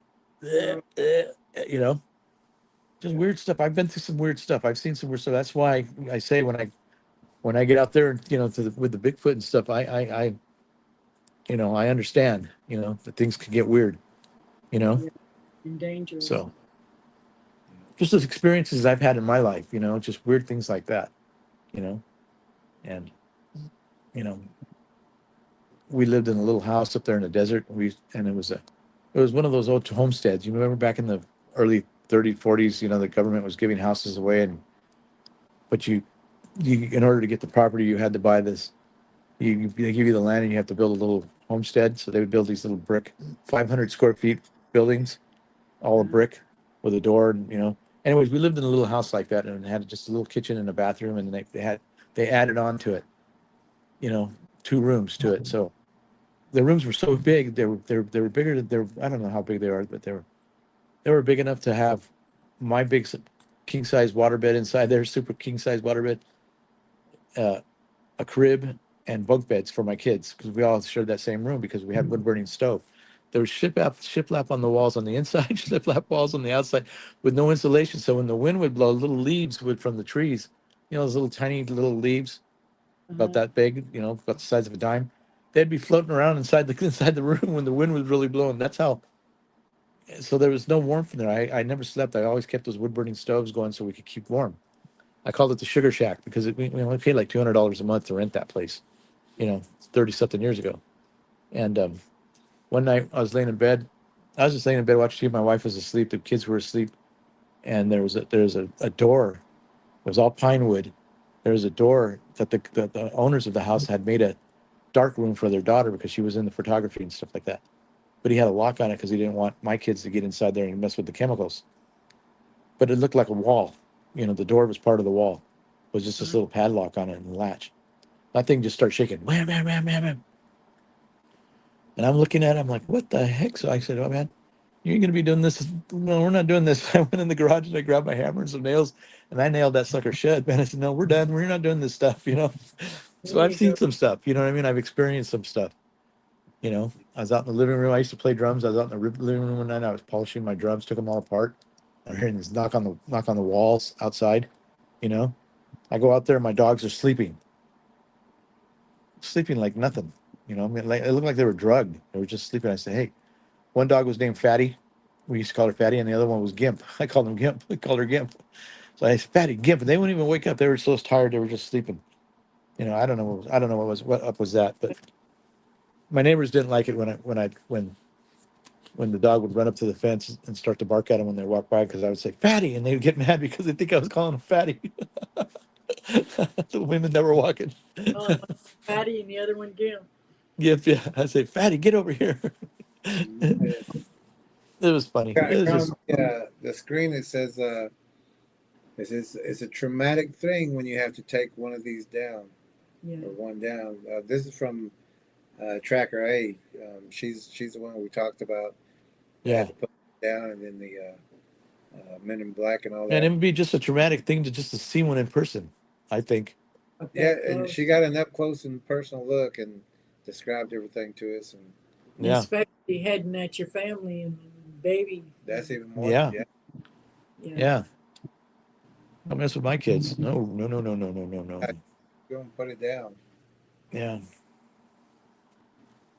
And all right, ready to say we're going to go ahead and close with a prayer, but we do want you to come back again. And send us your address, and we'll send these books out to you. Okay.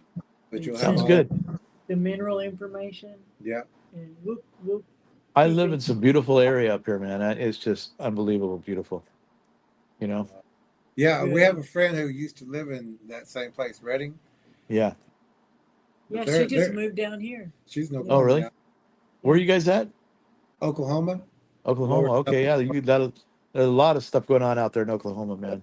Because That's I where a listen lot to of this. those I listen to the Chronicles. I listen to Society. You know, Bigfoot Society, Sasquatch Society, and Bigfoot Society, and Yeah, it's a hot Bigfoot spot. theory, Bigfoot theories. And I don't listen to the ones with the creepy stuff. You know, I don't like Yeah. that.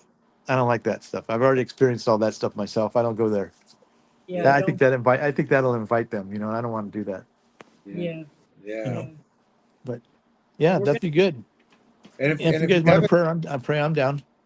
okay, Yeah. and if you haven't seen the intro video, it's also our outro. So if you want to Okay. see that, see what we do, it'll be up right after the prayer. It's been a pleasure. You already just feel like a old friend. Yeah. Yeah, I talk to everybody, man. You know, Yeah, telling we you. love it. Father God, bless Daniel, such a sweet, precious soul, and thank you for sending your healing over his body, and thank you for just protecting him during all the things that have happened, and thank you for keeping his faith strong. God bless his children, all the children that he takes care of, and his wife. And just thank you for this treasure of a man, Lord. We're so pleased, and we know that it was your doing that we should even be talking to him tonight, and that he should be talking to us. And we thank you for that, Lord. Keep your hand over him and everything that he does, and also over our viewers and our families and our trackers. In Jesus' name, in the name of Yeshua, amen. Amen. Amen. Thank you. You're All welcome. Very good. right. It was good meeting you guys. Thank you very much. Thank Yeah, I'm you. glad we met, I've man. had a good time. You know. I know everybody watching loved it. And, Yeah. our Yesterday I took my niece and her husband over the bridge over the lake, over the dam. I tried to show the guy some big because he asked me, where are you headed? They want to know where you're going now over the bridge, over the dam. You just not let people go in and out no more. Across it, they got it all blocked off, and you got to go through these, these gates, and they check your ID and all that kind of stuff. So I told him we're going to go look for Bigfoot. He's all, no, Bigfoot's not real. Anyway, that had nothing to do with it. I was laughing. My niece was all, oh my God, he doesn't like Bigfoot. He's all, no, the only Bigfoot out here is big bears. Well, he won't know until he knows. And, Yeah. Yeah, right? yeah, that's not a good time to find out. Yeah. Yeah. Well, you get some rest. Okay, and folks. Well, thank you very much. I really enjoyed this. It was really cool. we did Yeah. too. You'll be back. Yeah. We'll have Okay, you yeah, back. sounds good. Well, we'll Okay. keep in touch. We'll keep in touch now. Yeah, Sounds definitely. Okay, I'll send you my address and all that good stuff. All Okay. right. Okay, Good you meeting guys, you guys be safe out there in Oklahoma. There's a lot of weird stuff out there. Yeah. There is. Yeah. Yeah. We know. We know. God bless All you. kinds of stuff. Yeah. Yeah. God All bless. right. and Thank you. good Take rest. care. God bless you guys. Bye bye. Okay. Thank you.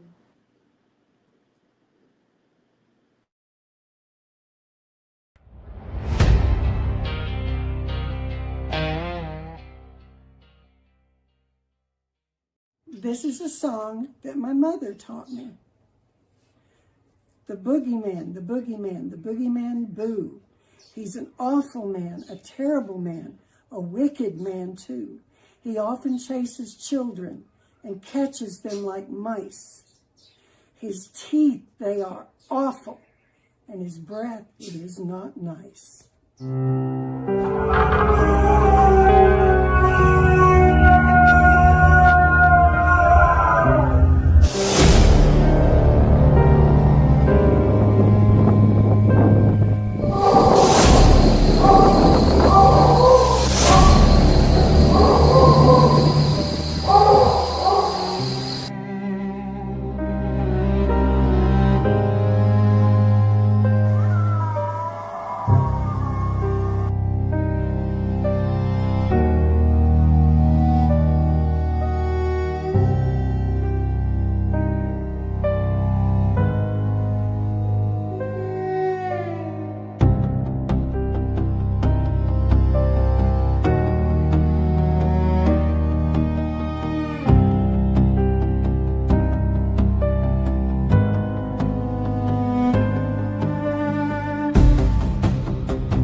we're on our way in a snowstorm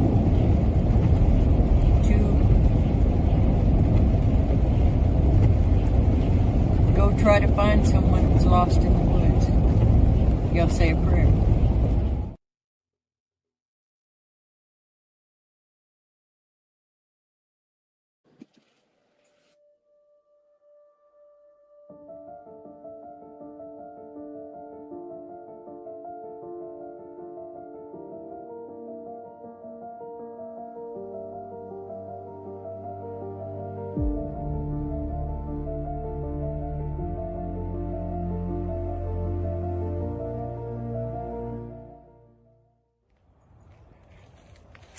Footsteps walking when I do, I hear the sound, but see nothing as I look around.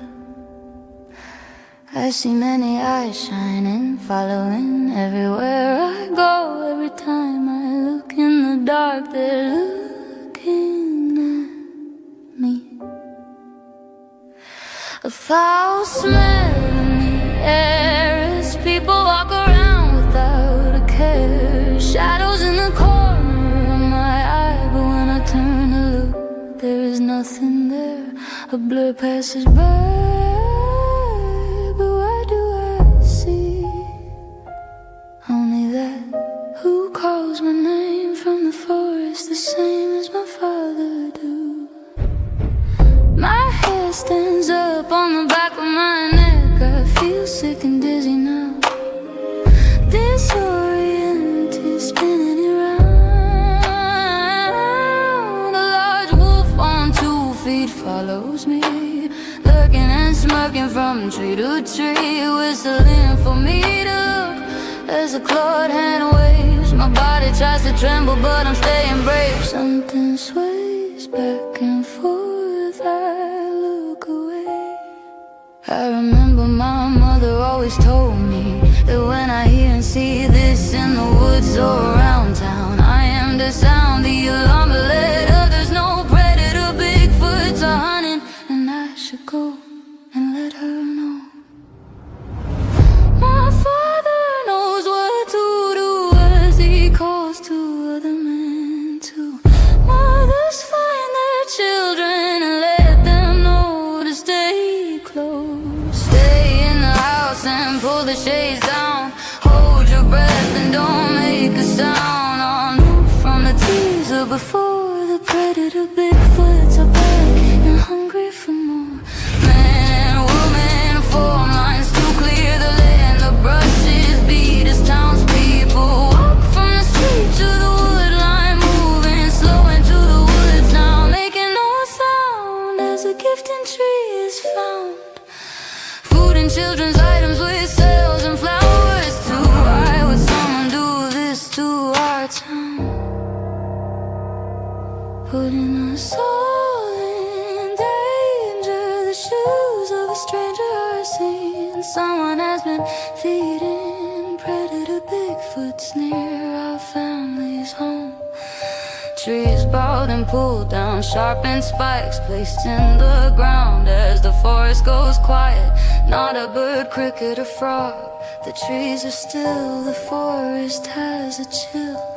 Weapons now ready as all know the sign that predator Bigfoots are around.